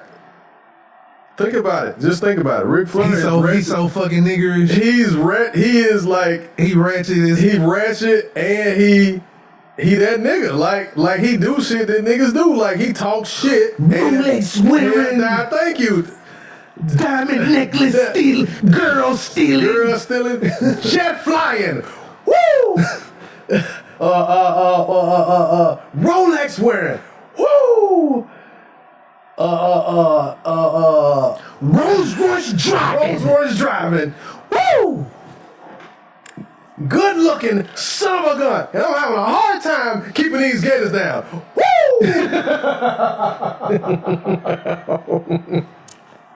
Flair talked this shit, man. His last name was Flair, man. Like, That's that shit. That's why we love Ric Flair love black folks. Like Ric Flair know he got that shit from black folks. He talk that shit, man. Where did Hulk Hogan go wrong? Cause Hulk Hogan did the same shit. No, he didn't talk shit like Ric Flair. He was the all-American guy. He was the all-American. You know, kids, take your vitamins and read your scriptures. He always said brother. Yeah, brother. And brother. Yeah, that was black too. That's what black guys did. But we don't quote him like, if we quote Hogan, it's like a check or mocking. If we're quoting like doing Flair, it's like we showing off. It's showing off. That's right. That's what you do. Like, that's why The Rock was Ric Flair and Hulk Hogan. You know what I'm saying? The Rock was both of them. The Rock had that. He used to come out with the Versace shirts on and shit, with the glasses and the hair and the eyebrow. The eyebrow. And checking the shit out of motherfuckers the whole time he talking and shit. And then he'll be like, you ask a question, you be like, yeah, you know what I'm saying? no one asked you. The Rock did not ask you a question. This is The Rock's interview, so The Rock's gonna talk. He to say shit in third person and shit. You know what I'm saying? Like, Ric Flair was what Ted DiBiase was, but Ted DiBiase was like the arrogant rich white guy, right? He was on that gangster shit. Ric Flair is on that gangster shit. He's on that smooth gangster shit. Like, you know what I'm saying? He used to come out, the gold chain, the gold watch. 6 bitches. That's what I'm saying. Yeah. And his homies with him, they was the goons. Arn Anderson, Holy Anderson, they was the goons. Like them was the goons, nigga, you hear me? The goons. And he come out there talking that shit. Like, they would be all about business, he be all about the hype. Like, and he'll whoop your ass too. That was the thing about it. You know what I'm saying? He gonna get bloody. Oh, you don't like my Rolex? You don't like my Rolex? Boom. Gonna backhand you with this motherfucker. In your chest. Yeah. Chop shit. Them slaps, nigga, chest be red as a strawberry. You hear me? This shit was crazy. Oh, man. Yeah. That's some crazy shit, man. Shout out to Ric Flair, man. Memphis' own Ric Flair. Born in Memphis. Not raised. Really? Yeah, he was born in Memphis. Sure was. Because the reason why I asked, I was looking at a video on Instagram. It was Ric Flair, Rick Ross, and Snoop Dogg. Hell yeah, that shit was classic. That shit was fucking. Them niggas was like, they were so giddy Hell yeah. to be around Ric Flair. Hell yeah. Because you want to talk that shit like Ric Flair. But Ric Flair was just as excited to be around them. He was, man. Like, he was like, dude, I'm with Rick Ross and Snoop Dogg. Like, that's what I'm saying, man. Like, Ric Flair has always been a part of black culture. I don't think we talk about it like that, but Ric Flair is that he's been to the barbecue. He's been to the barbecue. Went through harsh shit, had a rough childhood and shit. Hulk Hogan is like the plus one. He didn't get invited. He got invited with a friend. He came with Ric Flair. It's like, what's up, Hogan? Hey, what's up, brother? Damn, why this motherfucker calling about it, bro? Why the fuck he so loud? He can't hear. His ears are fucked up from getting punched in them. Like, yeah. Oh, man. Oh, my Hulk. He had Hulkamaniacs and shit. Now, you know who's the crackhead version? It's the Ultimate Warrior. The Ultimate Warrior, you know, Ultimate Warrior died. He was on like coke and shit. Like, he did? Yeah, Ultimate Warrior died. Hell yeah. That motherfucker coming out to the ring shaking the ropes and shit like that. You think that motherfucker wouldn't on some shit? You know, a lot of them be on drugs, but you know, Flair was on drugs real bad and shit. That whole persona. I'm sure he still is. He probably not. He's too old. You don't think he's still on that power? Nah, he too old. That shit probably kill him. Hey, okay, so I gotta ask a question. Yes, sir. So I was up like, so I be getting off like, I get off like around 11 o'clock. Mm-hmm. So I was up watching TV and around like 1 o'clock. And I want to say it's usually on one of these black stations like Centric, BET or something like this. Uh-huh. I got this question. Y'all niggas really giving this nigga Peter Popoff some money, my nigga, man? Peter Popoff. The nigga's name is Peter Popoff. You know that nigga name fake as a motherfucker. And the black folk, they put this shit on the black station. That's what I'm saying. They put this shit on any of the black stations that you have. It's got Peter Popoff on it. He's on that John selling water that comes in like a Ziploc bag. Hell yeah, yeah. That shit's fucking ridiculous, man. Cause saying it is holy water. The fact that it's on there and I know y'all giving this nigga money, man. Oh, hell yeah. Leave this nigga alone. Hell yeah. No. What was so fucked up? This lady, man, I couldn't believe I listened to this shit. I was in church one time, man. I'm not lying. Man, I'll fall in the bag and tell you it's fresh air. Keep on playing. That lady got up in church and told everybody that she sent Peter Popoff some money. And I was like, you are fucking insane. Like, something is wrong with you.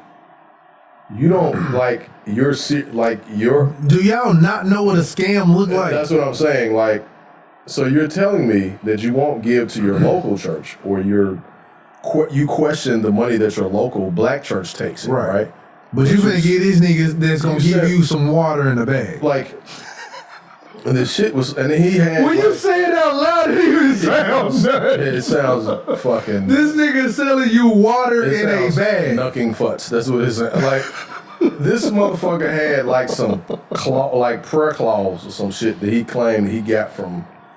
I'm telling y'all this holy Israel or some shit, and he's like, no, I gotta tell you about this. Peter Popoff, look this nigga up. So I gotta tell you the story. This is the most ridiculous shit ever. So if you grew up in church, right now I know we won't have that much more time, but I'll make it quick. And if you grew up in church, especially if you grew up in church in the South, and in Memphis particularly, because Memphis is the church capital of the world, I think. You've seen some ridiculous shit go on. I was at church one time, and this guy was a prophet, right? Or, whatever. And he had a cape on, like a Dracula cape. He did. He had a Dracula cape on. And this guy, he tore apart this rag that he had and was like, this rag is anointed. And I'm gonna tear pieces apart and give it to people in the audience for healing. I thought you were finna say like the nigga was less on he was less on that cape and like hitting people in the chest and they was like healed. No, not like Benny Hinn. You know, Benny Hinn took his jacket off and did that shit. Yeah. Benny Hinn. He like hit people. And he was like, they would like falling down. He would be hitting the nigga with the sleeve of his jacket. And they were like, I'm here. I'm like, nigga, how much they pay you for this shit? Like, come on, dog. So dude, we're in church, and this guy's like, he's preaching, and he's actually preaching a good message. It really is a good message. But I knew when the shit was coming because I grew up in church, so I know when they about to hit us with the shit, right? You know what I'm saying? And he started talking about like, this rag I have is anointed. I was like, oh boy. We finna see who really crazy in this motherfucker, you know what I'm saying? Man, he tore apart that rag, man, started throwing it, and people were literally diving to catch it like they were trying to catch a football. No. Like one lady, this is no lie, she dove across 3 people. Have you ever seen Pastor Mace? Mason Bethel? No, I never saw him do this thing. I heard that shit was ridiculous. Especially when he came out. That just don't even get started before it did. Hey. Until he started talking about money, they just don't get started. He's coming. Mm-hmm. He's coming. God is coming. Where's your tithes? He's coming. Nigga, you don't know it. I remember but he's coming. I remember. I'm like, what is this nigga talking about? I'm like, cause how he was talking about he was in his bedroom. He was like, I was in my bed and God gave me a message. He's coming. I'm in my bed and he's coming. I'm like, what? Nigga, what are you talking about? All right, cut tape.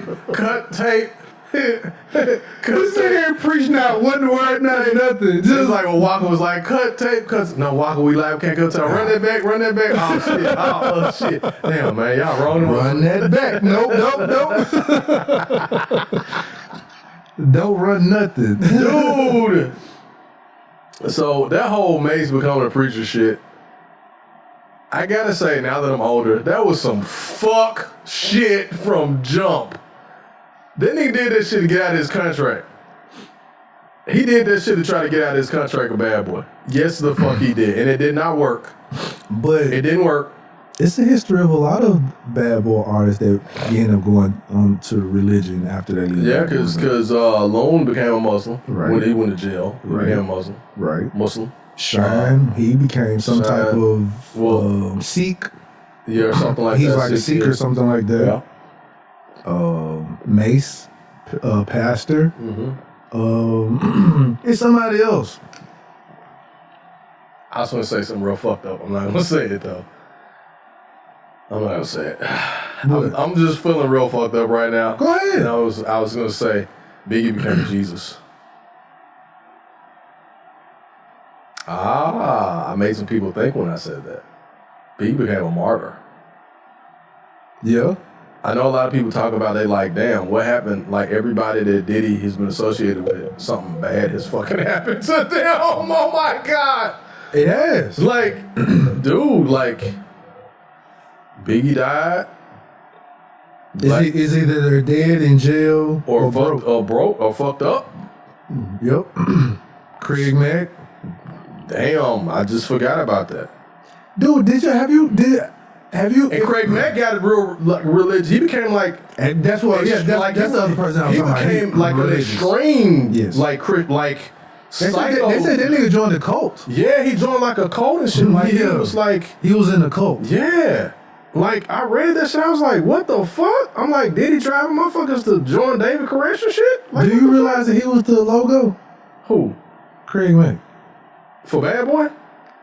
If you remember when it had the logo when it said Bad Boy, that little face with that little baby, that the face of that baby with the hat.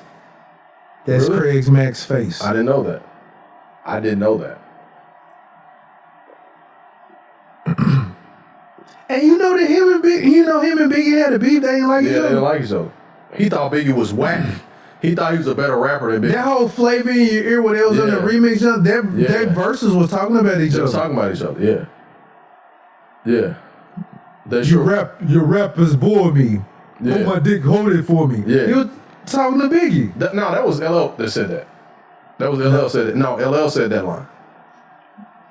No, Craig Mack said that. Yes. You're right. And Biggie had a verse Because like Craig Mack was the first artist on Bad Boy. Yeah, It wasn't Biggie, it was Craig Mack who's the first one. he was the first artist. Yep. But Craig Mack only would have one literal song on each album. The album was like he would have one or maybe two songs on the first album, and then it was like one song on the second album. With some of his albums Yeah, that were hot, like hot songs. you had that flavor in your ear. You had one other song. Yeah, Outside of the that, remix. Yeah, then there was the because they had the remix, and he had another song. And then, because on that first album, he had that song "When God Comes" or something like that. He was preaching on it because he was like Biggie wasn't a good rapper to him. Yeah, he didn't like Biggie. yeah. Because Puffy and them was gonna do that Big Mac shit. Remember? We had the Big Mac boxes with Craig Mack and Biggie on it. And he was like, that shit whack as fuck. Like, we don't want that shit. Even Biggie was like, man, get the fuck out of here with that shit. Big Mac. Yeah, Big Mac. Hey, Diddy used to be on some bullshit though, man. Diddy used to do some crazy shit, man. Diddy's a smart motherfucker, but I'm the way people talk about that nigga. They don't know, man. hey, Diddy, let me tell you something. Diddy's a strange motherfucker, man. He's a really strange guy. You think so? Well, I say strange, like I think Diddy, I don't know. I don't know. I don't think Diddy go to bed at night or something. You know what I'm saying? Like, Think he a vampire or something? I don't know. But he, It's too many similar stories about him is all I'll say. yeah. All I say is if you look up Diddy, Bad Boy, Curse, any of those things, His kid's mom died. you will find some His kid's mom died. His number 1, number 2 artist sacrificial. died. You'll find some very sacrificial things Like Rob died. happen within his Yeah. life. It's like every time that something happens, I look at it as sacrificially. He moves up financially, or he moves up. Oh shit! Here we go. The conspiracy shit. he moves up marketing wise or whatever it is. He ascends. Damn. You know, somebody said that about Jay-Z. Like it can't be a coincidence. Loon. What Loon, one album gone. Shine, 2 album gone. And that second album, that second album was not. There was just something that pieced together, but pretty much one album ain't gone. Yeah, it's one and done. It's Loon, one and done. Total was the same way. Like Total had one great album, and after that, it was nothing. 112 had like 2 good albums. They had like 2, maybe 3, 2.5, maybe 3 good albums. They put out like 5 or 6. But the first album was was always the better one. Right. The second one was not bad. It wasn't like the first one, but it was pretty good. And then they put out the third one, and then they just kind of, I think they disbanded or something and came back together or whatever. It's like after the first album, they figure out the bullshit. Yeah, you know what? All of them figure out the bullshit after the first album. You know what? I think that's what happens to a lot of those folks. Remember, we talked about that before. Like, they put out that first album, they're like, man, this some, like, so you mean to tell me, like, the only money I'm gonna make is the money I'm gonna make out touring? I gotta go to every fucking city in the country just to get my money? Right. Like, damn, that's just crazy. You know what I'm saying? Like, but I still gotta pay. I gotta pay for it myself. Right. And then I gotta pay y'all back? You know what I'm saying? Like, and if I don't do numbers, then instead of selling out a 20,000 seat show, I'm gonna sell out 5,000. Like, I can't. And my tickets $15. Right. Maybe 20. Like, damn, I'm fucked. Like, for real. Hey man, you just better do like Usher, man. Come with your own money, man. You ain't lying. Hell yeah. That shit was. When I heard that story, man, it was fuck. Baby, he got his own money. He got his own money looking at this nigga. I just said, we're in Atlanta. Y'all shaking fake titties and ass. I'm finna pay y'all with some fake money, bitches. Take this Usher bucks. These Raymond bucks. They're like, ooh, he got his own money. Bitch, that's fake money. He like, ain't no need to pick it up. Throw that shit. Now, I know we joking, but later on, if you read about the story, he has a residency in Vegas, and that's he gives out the Usher bucks for some things that happens during his residency up there or whatever. But I'm like, now you know Usher's made it. You know they say you make it when you do your Vegas residency. Yeah, that's when you know you have made it, when you do your Vegas residency. Celine Dion and Luke Vandross and Drake now. Drake. That's like Frank Sinatra status. Yes. You on Sinatra level. At any point in time, you just come through. Do your thing, and everybody fucking shows up for it. Yeah, right. Yeah. I want to go to Vegas, man. I've never been to Vegas. Neither have I. Yeah. I don't know. I'm the only reason why I don't is because I'd be afraid of bumping into somebody. The ghost of Sammy Davis Jr. Well, no, you know what? Like you can bump into people and some things could pop off and you don't know who you popping off at, and then next thing you know, you buried in the sand. Let's I make plans on you. Put a hole in the dirt. Put sand on you. Let Sam tap dance on you. I Sinatra shot. God damn it. It's the whole verse, man. What verse is it? That's the song he did, Threat. When he did the R. Kelly. This is a warning. What song? It's on the not the Black Album. It's on that album where talking about the joint album with him and R. Kelly? No, it's not on that one. It's which I know people are canceling R. Kelly, but that album that him and R. Kelly did, that song was hard, man. Hell yeah, it was hard. The second one would have been better if they hadn't bullshitted.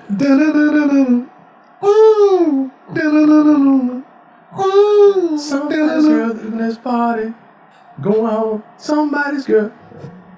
Best of both worlds. That Best of Both Worlds album was hard, man. That shit was hard. The second album was some trash. Because they had to put that one out because they had already that one's already. That first album was hard. That was a hard album. Yeah. Man. You had the biggest R&B star and the biggest hip hop star at the same time do an album. And it was a perfect combination of shit. Yeah. And then they did Unfinished Business, and it was like, I'm like, I should have let that unfinished. Yeah. But they had, that money had already been put up for that one, so they had to put it out just to make some of that back. Because, they broke up in Memphis. I was at the concert. Probably because that nigga tried to pick up a child. Well, that's what it was. It was the story. And they were like, whoa, hey. That's what it was. I can't be no parts of this. Yeah, that's what it was. The word was, at the show in Memphis, I was there. Jay came out and did his first set. They opened up, and so Jay was going to do his set, then R. Kelly do his, and then they come back together and do the best of both worlds. Jay did his set. And I'll say Jay-Z's an excellent performer. Like, I would, at that particular time, I was like, I like Jay. He the dude, but Jay put on a fucking show. Of course, I'm not really impressed by the performance or show because I ain't no really concert type of person. Okay, well, if you're not a concert person, then I'm more what I see in visuals in a video, videos stuff or whatever, like that. shit like that. Yeah. But his concert was like dope as fuck. Like, this was dope as fuck. And then he did his thing, and then when Kells came out to do his thing, Kells performed, and then everybody was thinking that him and Jay-Z was coming out. Jay-Z was gone. He left. Like, man, everybody left. Fuck this fuck. And so the word was, we were there, and one of the folks that was, like, I guess one of the people that worked at I think it was at the Forum when they first opened it, I believe it was. It was either at the Forum when they first opened it, was either at Pyramid, one or two. And I think it was at the Forum. It was one of the first concerts they had when it opened. And I missed the Tomb of Doom, man. I do, man. The Tomb of Doom was dope. Yeah. The seats were tight as fuck in there, but the Tomb of Doom used to be rocking. That's because you was all the way at the top there. Yeah, that's right. You're absolutely right. This motherfucker just shamed the shit out of me. So like the seats was tight. Yeah. It's only tight at the top. Yeah, it's right. I didn't sit at the bottom. I did not. I did when the Forum opened though. I sat on the floor behind the goal at the Forum. Is that hard the way down there? Yeah. No. That's not Penny. He graduated 2 years ago, nigga. That's Chiron Chapman or some bullshit. Like, that's Wimmer. Damn, Wimmer's white. Oh, fuck. Okay, sorry. And then Kelly came back out and was like, hey, you guys got me for the rest of the night. And he did every fucking single song he'd ever made, and them women was going crazy.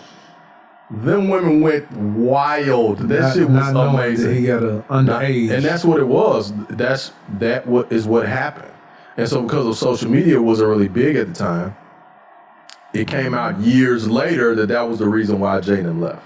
Was because Kelly was, and they got into it backstage and shit. They both of their crews they got into it. And Jaden was like, man, fuck this shit. We out. Like, I already got my money, nigga. Fuck you. I'm gone. And like, actually, fuck the rest of this tour. Hell yeah. Like, I don't want to be tied up with this shit. And then, then later on, that's a couple years later, the first one, because everybody already knew about Aaliyah, but then that next story came and it was like, oh shit, like what the fuck?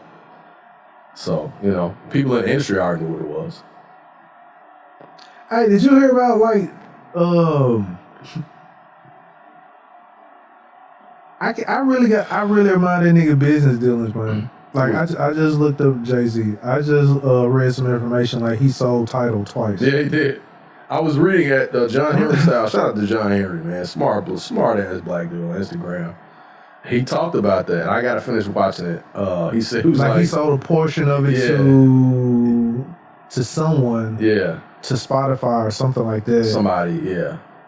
And then looped back around and just sold it to Square. Yeah.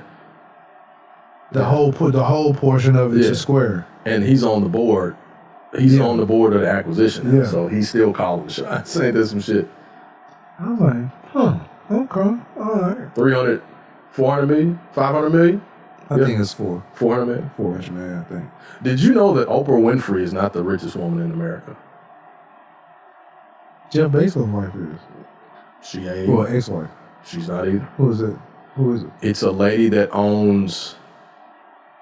I just read this shit. Damn, I ain't turned off. Shit, they just loud the motherfucker now. What? That shit been loud the whole time. Really? Hell yeah, I've been hearing that shit. Maybe it's the smoke in there. It's probably that. There's plenty of smoke. Well, it's not. Well, I guess that's a good thing because it probably would be plenty of smoke in there. Well, it would be. Yeah, it'd be smoky in this motherfucker. Yeah. But yeah, no, it's a white lady. She's either into trucking or. Damn, I just read it. But she's worth like double digit. No, she's worth like. Hey, logistics is a very lucrative business. Hell yeah, logistics. These like gasoline, fuels. Well, no, I think that's gonna get ready to phase out. In some ways, yeah. Because how this country is leaning, they don't want to. We're no longer wanting to use what they call fossil fuels. Yeah, or be so dependent on fossil fuels because we have to get it from somebody else. Yeah. Like they got the shit here, but it's cheaper to go steal it from Africa. You know what I'm saying? Like, so the money is trying to start going into like the energy sector instead of like fossil fuels. Right. Solar, wind, all that other type of shit. You know that you seen that new Hummer? It's coming out 2023. I seen bits and pieces of commercial, but I actually haven't seen it. That's just fucking dope. I'm not even gonna lie. It's all electric. All electric. Yeah, that's what it is. And it's they call it the crab crawl. Like it does a crab crawl. The wheels turn outward to move out of certain spaces and shit. Like if you're caught behind a hard traffic and you're stuck behind it, it's too close to you. So it just moves sideways. The wheels turn sideways and you can drive sideways, yeah. Yeah. And it parks it'll parallel park itself like that. So all right, so I'm all for the electric vehicles. I'm getting one by the way. The only thing that I feel like the question that needs to be asked that ain't nobody asking is who and where disposes of the batteries? Where do the batteries go? Well, they probably recycle them. I know what they'll tell us.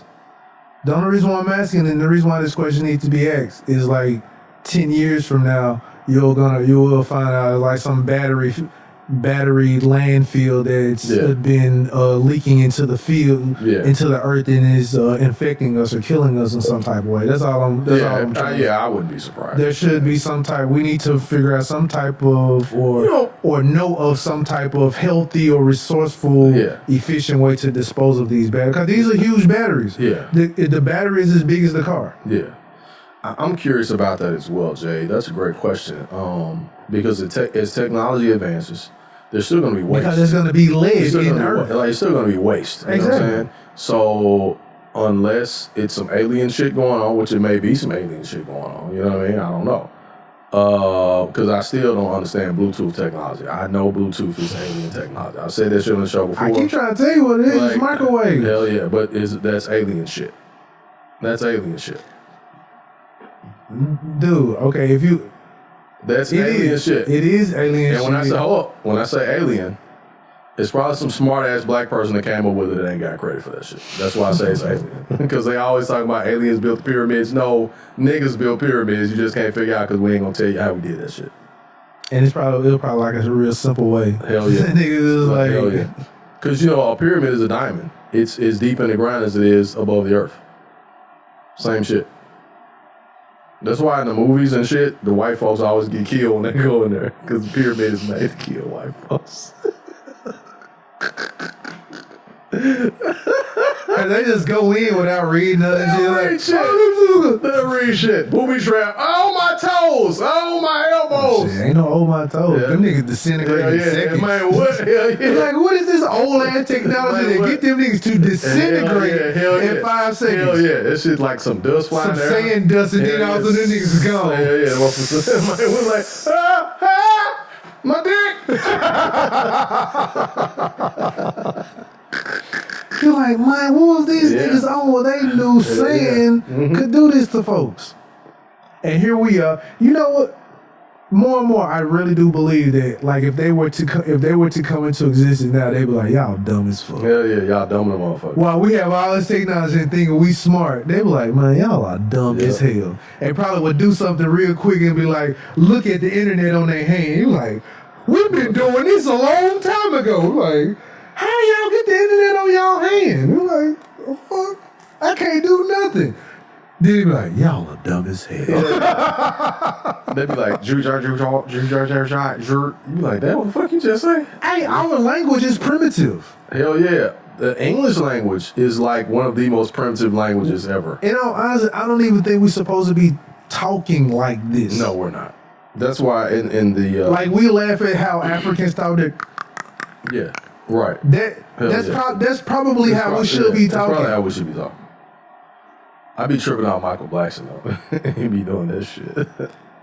Dude, do you know that nigga don't even talk like that? He does not. He does not fucking talk like that. Dude, I was watching something. He doesn't talk like that at all. And I was like, Michael Blackson's funny. And how he talk in real life, he need to stay talking Michael Blackson voice, because his regular voice, he sound like a lame. An insurance salesman.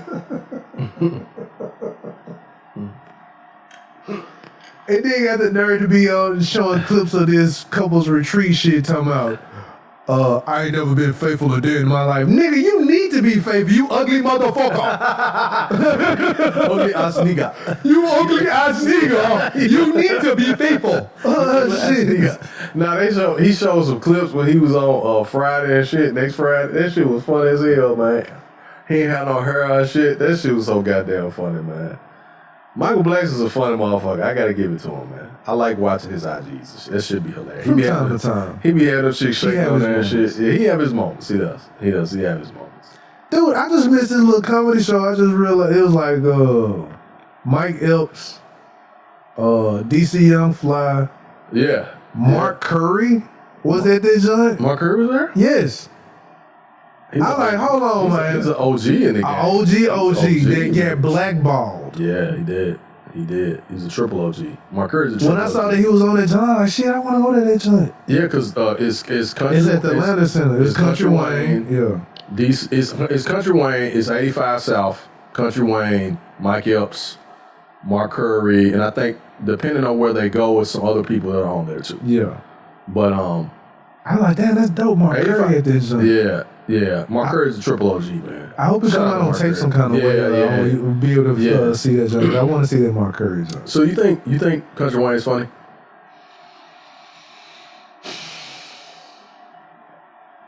He has his moments. I'll say that. I ain't gonna. I don't think he's hilariously funny like a few others that I do like. Who you like? He not Carlos Miller funny. Carlos Miller's so funny, man. That's what I'm saying. He not Carlos Miller funny. Oh man. And to me, if you're like, he's at a young age. Yeah. And if you're not that funny at that age, like if I know you can be funny, well, you know what? I guess I can't view them a person like that because everybody have their own lanes. Yeah, and because Wayne's been doing it for a long time. As from I've heard, he's been doing it for a while. I think he's funny, but he can take a bit too long. Mm-hmm.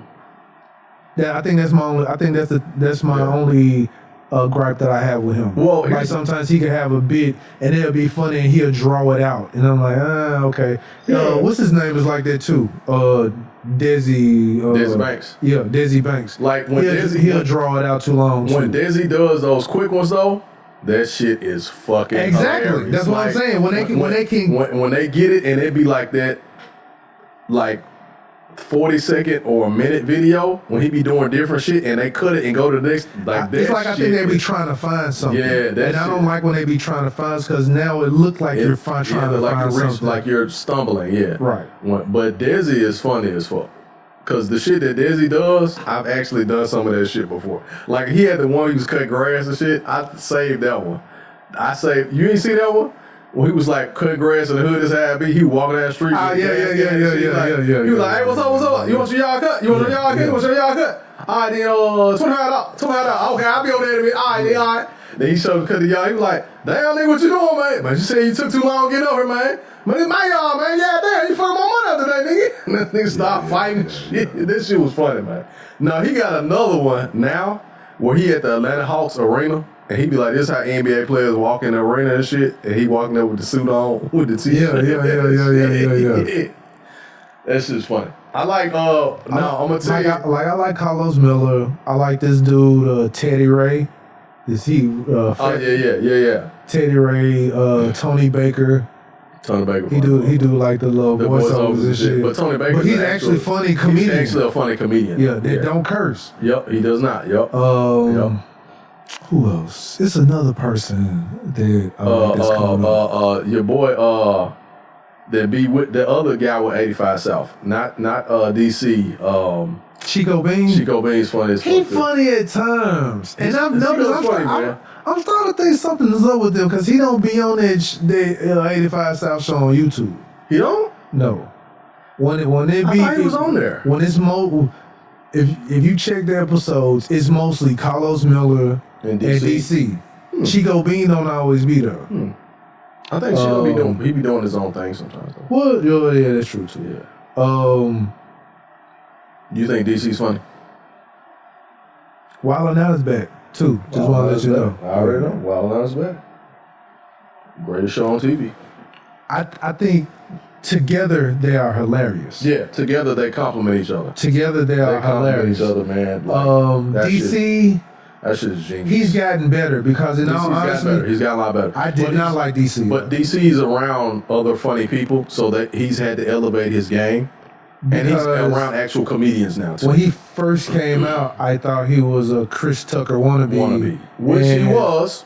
Let's be honest. He was a Chris Tucker wannabe. I guess that's how he came out. That's how he came out. Yeah. But he's developed it in a way now where into his own. Right. He has all together now. So for that, yeah. He has his own style now, and it's dope because, like I said, usually when I see him, it's with him and Carlos Miller. I actually haven't just seen him by himself. Yeah. You know who? My sister said she saw him and she was like, he wasn't funny. Curran Claiborne. Who was that?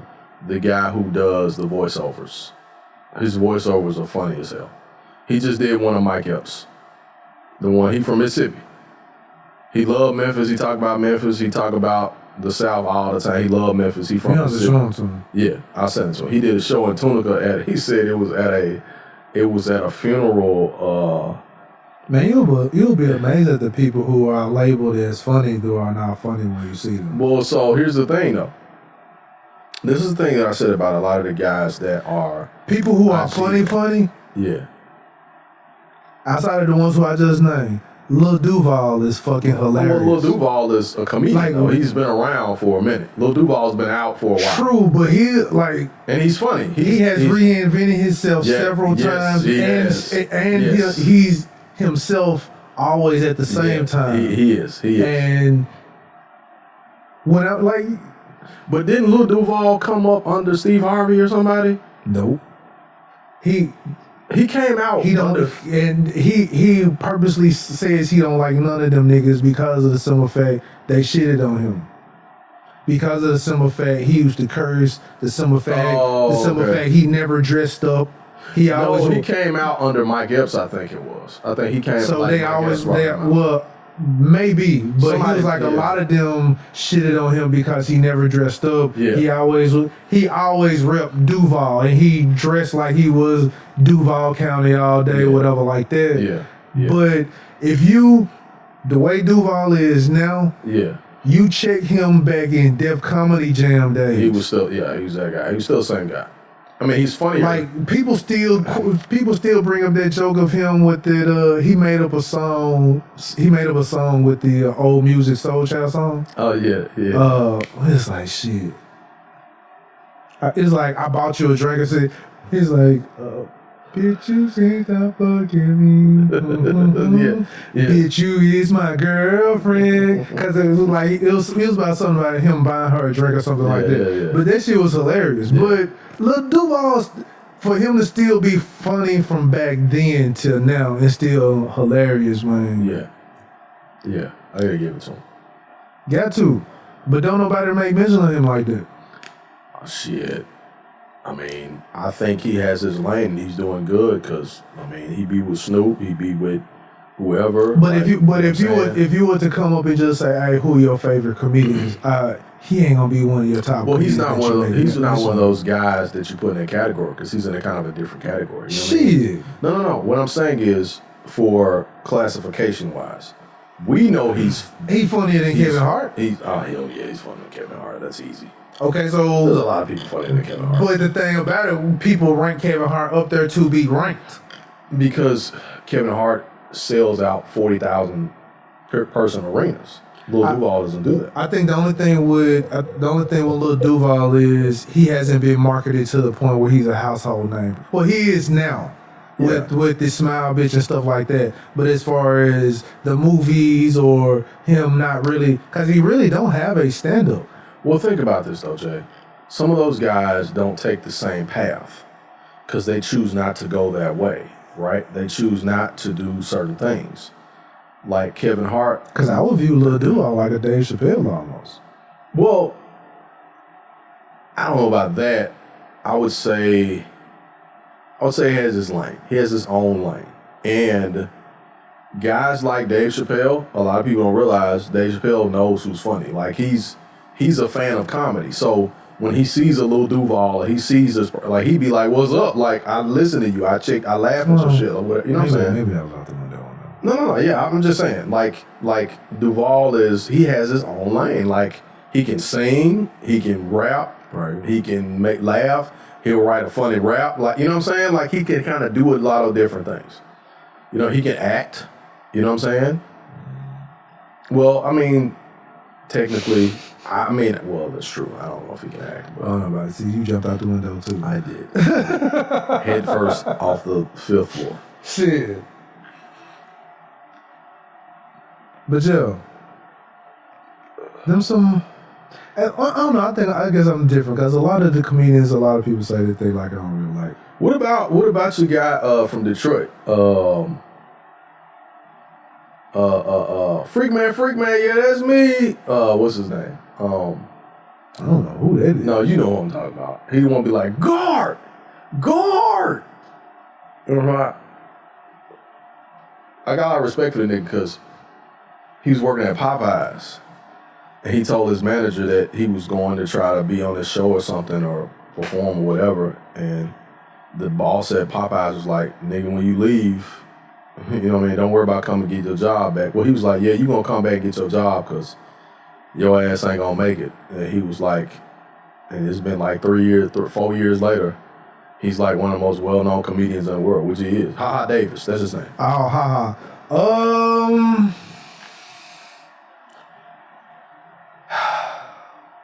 I don't like saying nothing. I don't really like saying nothing negative about people. I don't really think so. I don't.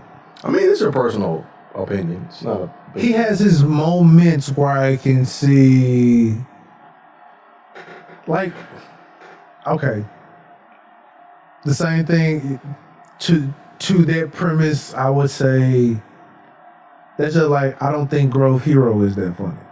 I don't think Grove Heroes are. He's not funny all the time. He has his moments. He has his moments where he's funny as fuck, and then sometimes it's like, nah. That's how I look at Ha Davis. Yeah. He has his moments like that. So sometimes he's another one of those where he be funny, but most of the time he's fishing. And you can see him fishing to get the laugh. Yeah. So that's how I look. I like somebody who funny right off the rip just and continuously is like. Well, you know, that was something that God bless Dick Gregory said. He said the difference between a comedian and somebody who's funny is timing. You got to be able to tell a joke. Yes. You got to be able to hold people's attention. You got to be a storyteller. Yes. You know what I'm saying? You got to have if you can continuously be funny while you're telling the story. Right. And some people just naturally have that shit. Like your funny uncle type. Yeah. But with the funny uncle, like everybody is funny, but you got that one family member that everybody's gonna laugh at him. Like everybody's funny, but all the funny family members laugh at his ass because he's the funniest out of all of them. Right. Because he knows how to tell stories. Right. And you can take him out. You can take him away from the family and be out some other place. And he's gonna be funny as fuck still. You know what I'm saying? Yeah. So like, and see that's what I would say. Carlos Miller is like. He's like that. Yeah. Carlos Miller can tell a story too. I enjoy listening to Carlos. Man, we've been on air for 4 hours and 20 minutes. 4 hours, nigga. You crazy? I'm fucking. How I'm finna say, nigga? I'm fucking around. I'm like, what? I'm fucking around. I'm kidding. You been smoking them Usher books. I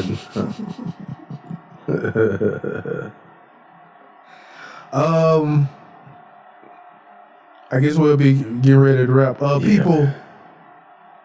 Yeah, man, it's a wrap. Have you invested? Please invest in Dogecoin. You didn't hear what I just said. Nothing. Just keep talking. I don't think nobody else heard it either. Go ahead. Dogecoin. Please invest in some Dogecoin. Crypto, if you some crypto, man. Some crypto.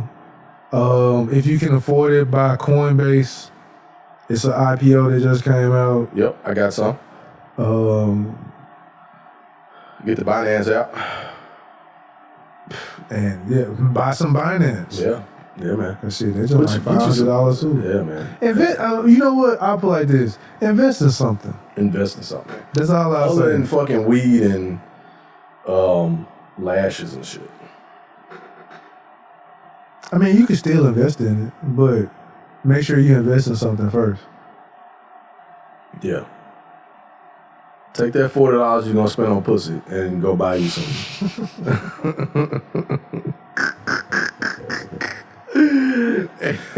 Go buy you some stock, nigga. Cause pussy is plummeting. Oh my god. Like they say, a pussy was on the NASDAQ. Man, you be going down. It has dropped 200 points. Man. Gold is up 5 cents. Oh boy. Oh man. Oh man. This is getting ridiculous. I'm about to get stupid. I'm not gonna do that. All I'll say is, while we're speaking of the NASDAQ and hey, what do you do when you go out for cigars and you see a dude, you see his girl talking to another dude, like on a date with another guy? Research. All I say is research sexual marketplace value. See, I'm on some bullshit over here. I'm on some real shit. Let me shut up. Go ahead. I'm supposed to stop. No. Go ahead. I do want to hear this question. So what do you do when you go out and you're not trying to at all? You're not looking for anything. You're just hanging out. You mind your own business. And you see a guy, who talks very, he talks a lot of shit and he's all in love and shit. But then you see his girl out with another dude. And you like, damn, nigga, your shit ain't as tight as you thought, motherfucker.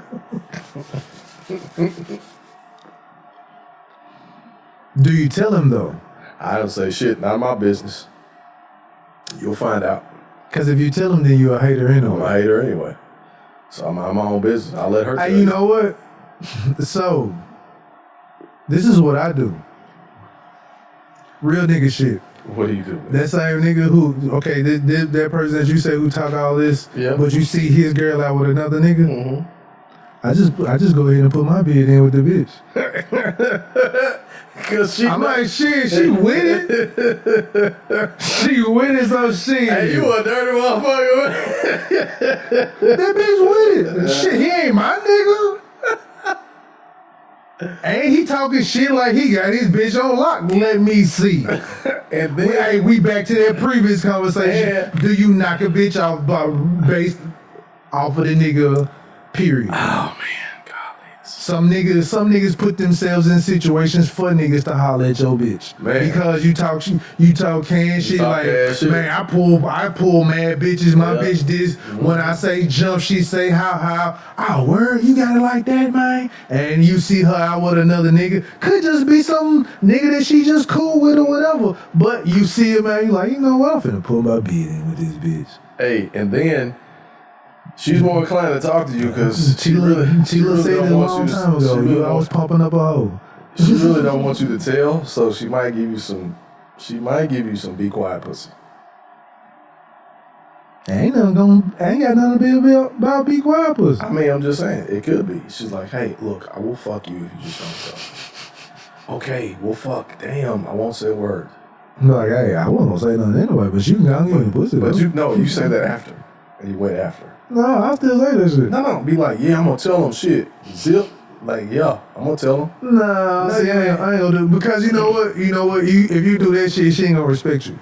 So You don't respect her. You out cheating on your dude. Fuck, I ain't gonna respect your woman. But what I'm saying is, see, y'all niggas just be wanting to get it one time because I'm laying an investment down, my No, nigga. not me. So she, if I'm gonna tell her like that, she gonna respect it and like, oh, okay, you know what? I might continuously give this nigga some pussy.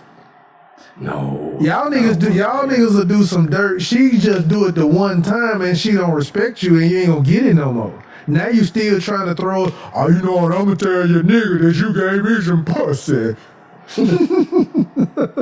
Like y'all niggas be weak as hell with that shit. I'm gonna tell your nigga that you gave it to me. Like, okay, you know what, all right.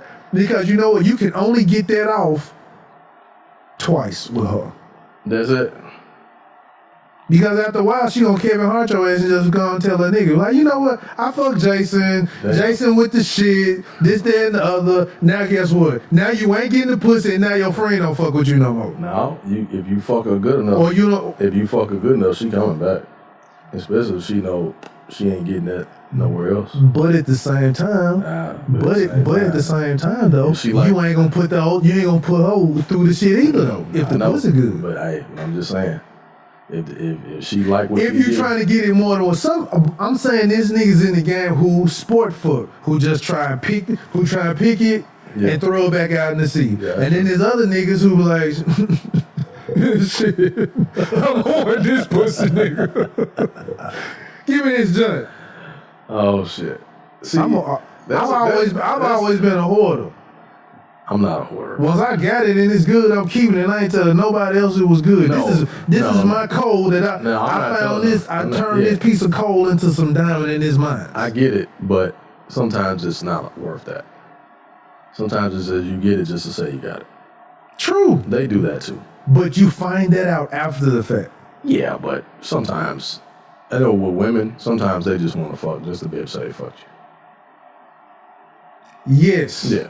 Just to be able to say that. And fellas, be aware of this. Yeah, please do. If you don't know this shit, then your ass must be 16. Because women will fuck other dudes just to say they did. And if it wasn't good, they'll say it didn't count anyway. So, okay. Last story we can get about this junk. Yeah. 420. Storytelling on 420. You know what? High tails. High tail story. High tails. Let me blaze. Go ahead and blaze, sir. So,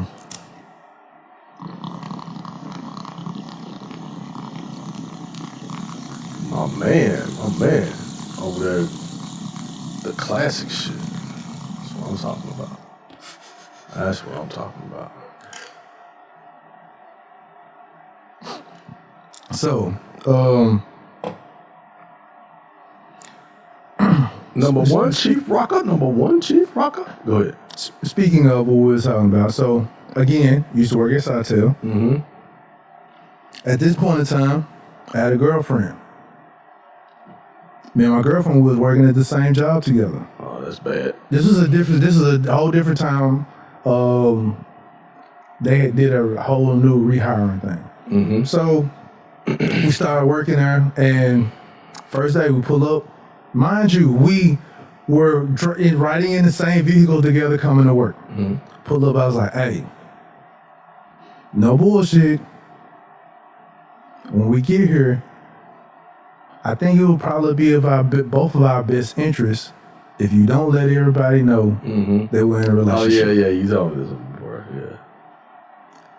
So she was like, what? I'm just telling you, it will be in our best interest if you don't tell anybody we're in a relationship. Go ahead. Whatever, nigga, you just went to, I'm like, dude, what point do you have to prove we're riding to work together? People are going to see us anyway. Mm-hmm. Whatever. And then that's what she tried. She's like, well, yeah. I'm like, all right. And like, you know what? Whatever. You're going to do whatever you want to do. Trust and believe, though. When you do, I'm going to know. Mm-hmm. Yep. Soon as she did, she told me, I was like, hey, it was like day 3. Hey, you went and told somebody, didn't you? Whatever, nigga, I was talking to one of my friends in the bathroom. I was like, don't you know you talking to her? It's 4 other chicks in the bathroom that's listening. And now they trying to figure out who Jason is. Or your friend done told somebody. Right. And now they all trying to figure out who Jason is. Mm-hmm. They gonna sick a nigga out. What's so special about him, girl? Be like the bitch on Bad Boy, on Baby Boy. I forgot what we were just talking about. Damn, man, that's some strong ass shit. I forgot the reason why I brought the story up. I don't even know either, nigga. I'm trying to figure it out myself. Why did you even allow me to bring this I'm sorry, man. I didn't want to interrupt you. I didn't want to be rude. It's 420. I didn't want to be rude. Can't be rude on 420. You just as worth as me then, man. I really am. So with that being said, I'm finna go get me some pussy. Let's end the It's not right if I don't say pussy like 3 times during the podcast. It's not right. I gotta say it again. And then somebody's listening is like, that motherfucker isn't shit. No, it's not the case. It's a persona. It's a radio persona, folks. That's what I do. God. Lies and fallacies. I'm not going to get pussy. I'm going home and get some pussy when I go home and change. No, I'm just kidding. I'm kidding.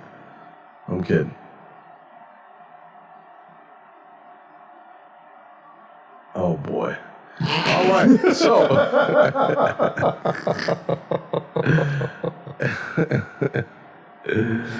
So, hey, thank you guys for this. It's been a wonderful show, 420. Hopefully you're blazing up. I'm every day. I'm Ivan the Great. Who on that Godfather OG?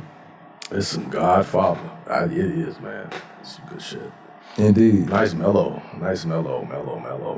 Mellow. Yeah. Speaking of, Godfather Harlem just came out Just came back out, this week. Yeah. So get up on that joint. Yeah. And yeah, you need to check out the other joint. So let that be something that you watch while you're trying to get some pussy. I sure will. Hopefully she doesn't have horse ankles. I hope not. Smell like horse ankles. I don't have any body spray for that.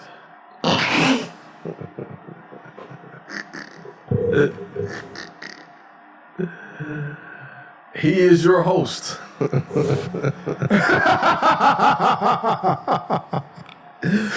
nigga said he ain't got no body spray for this. Like you got some Axe. There's some hatchet for that shit. There's some hatchet. Yeah, cut this shit. Oh man, I ain't real host. There you go. Damn, nigga, don't rush me, nigga. I'm not rushing. Shit. I'm sorry. I just got a text message. I'm sorry.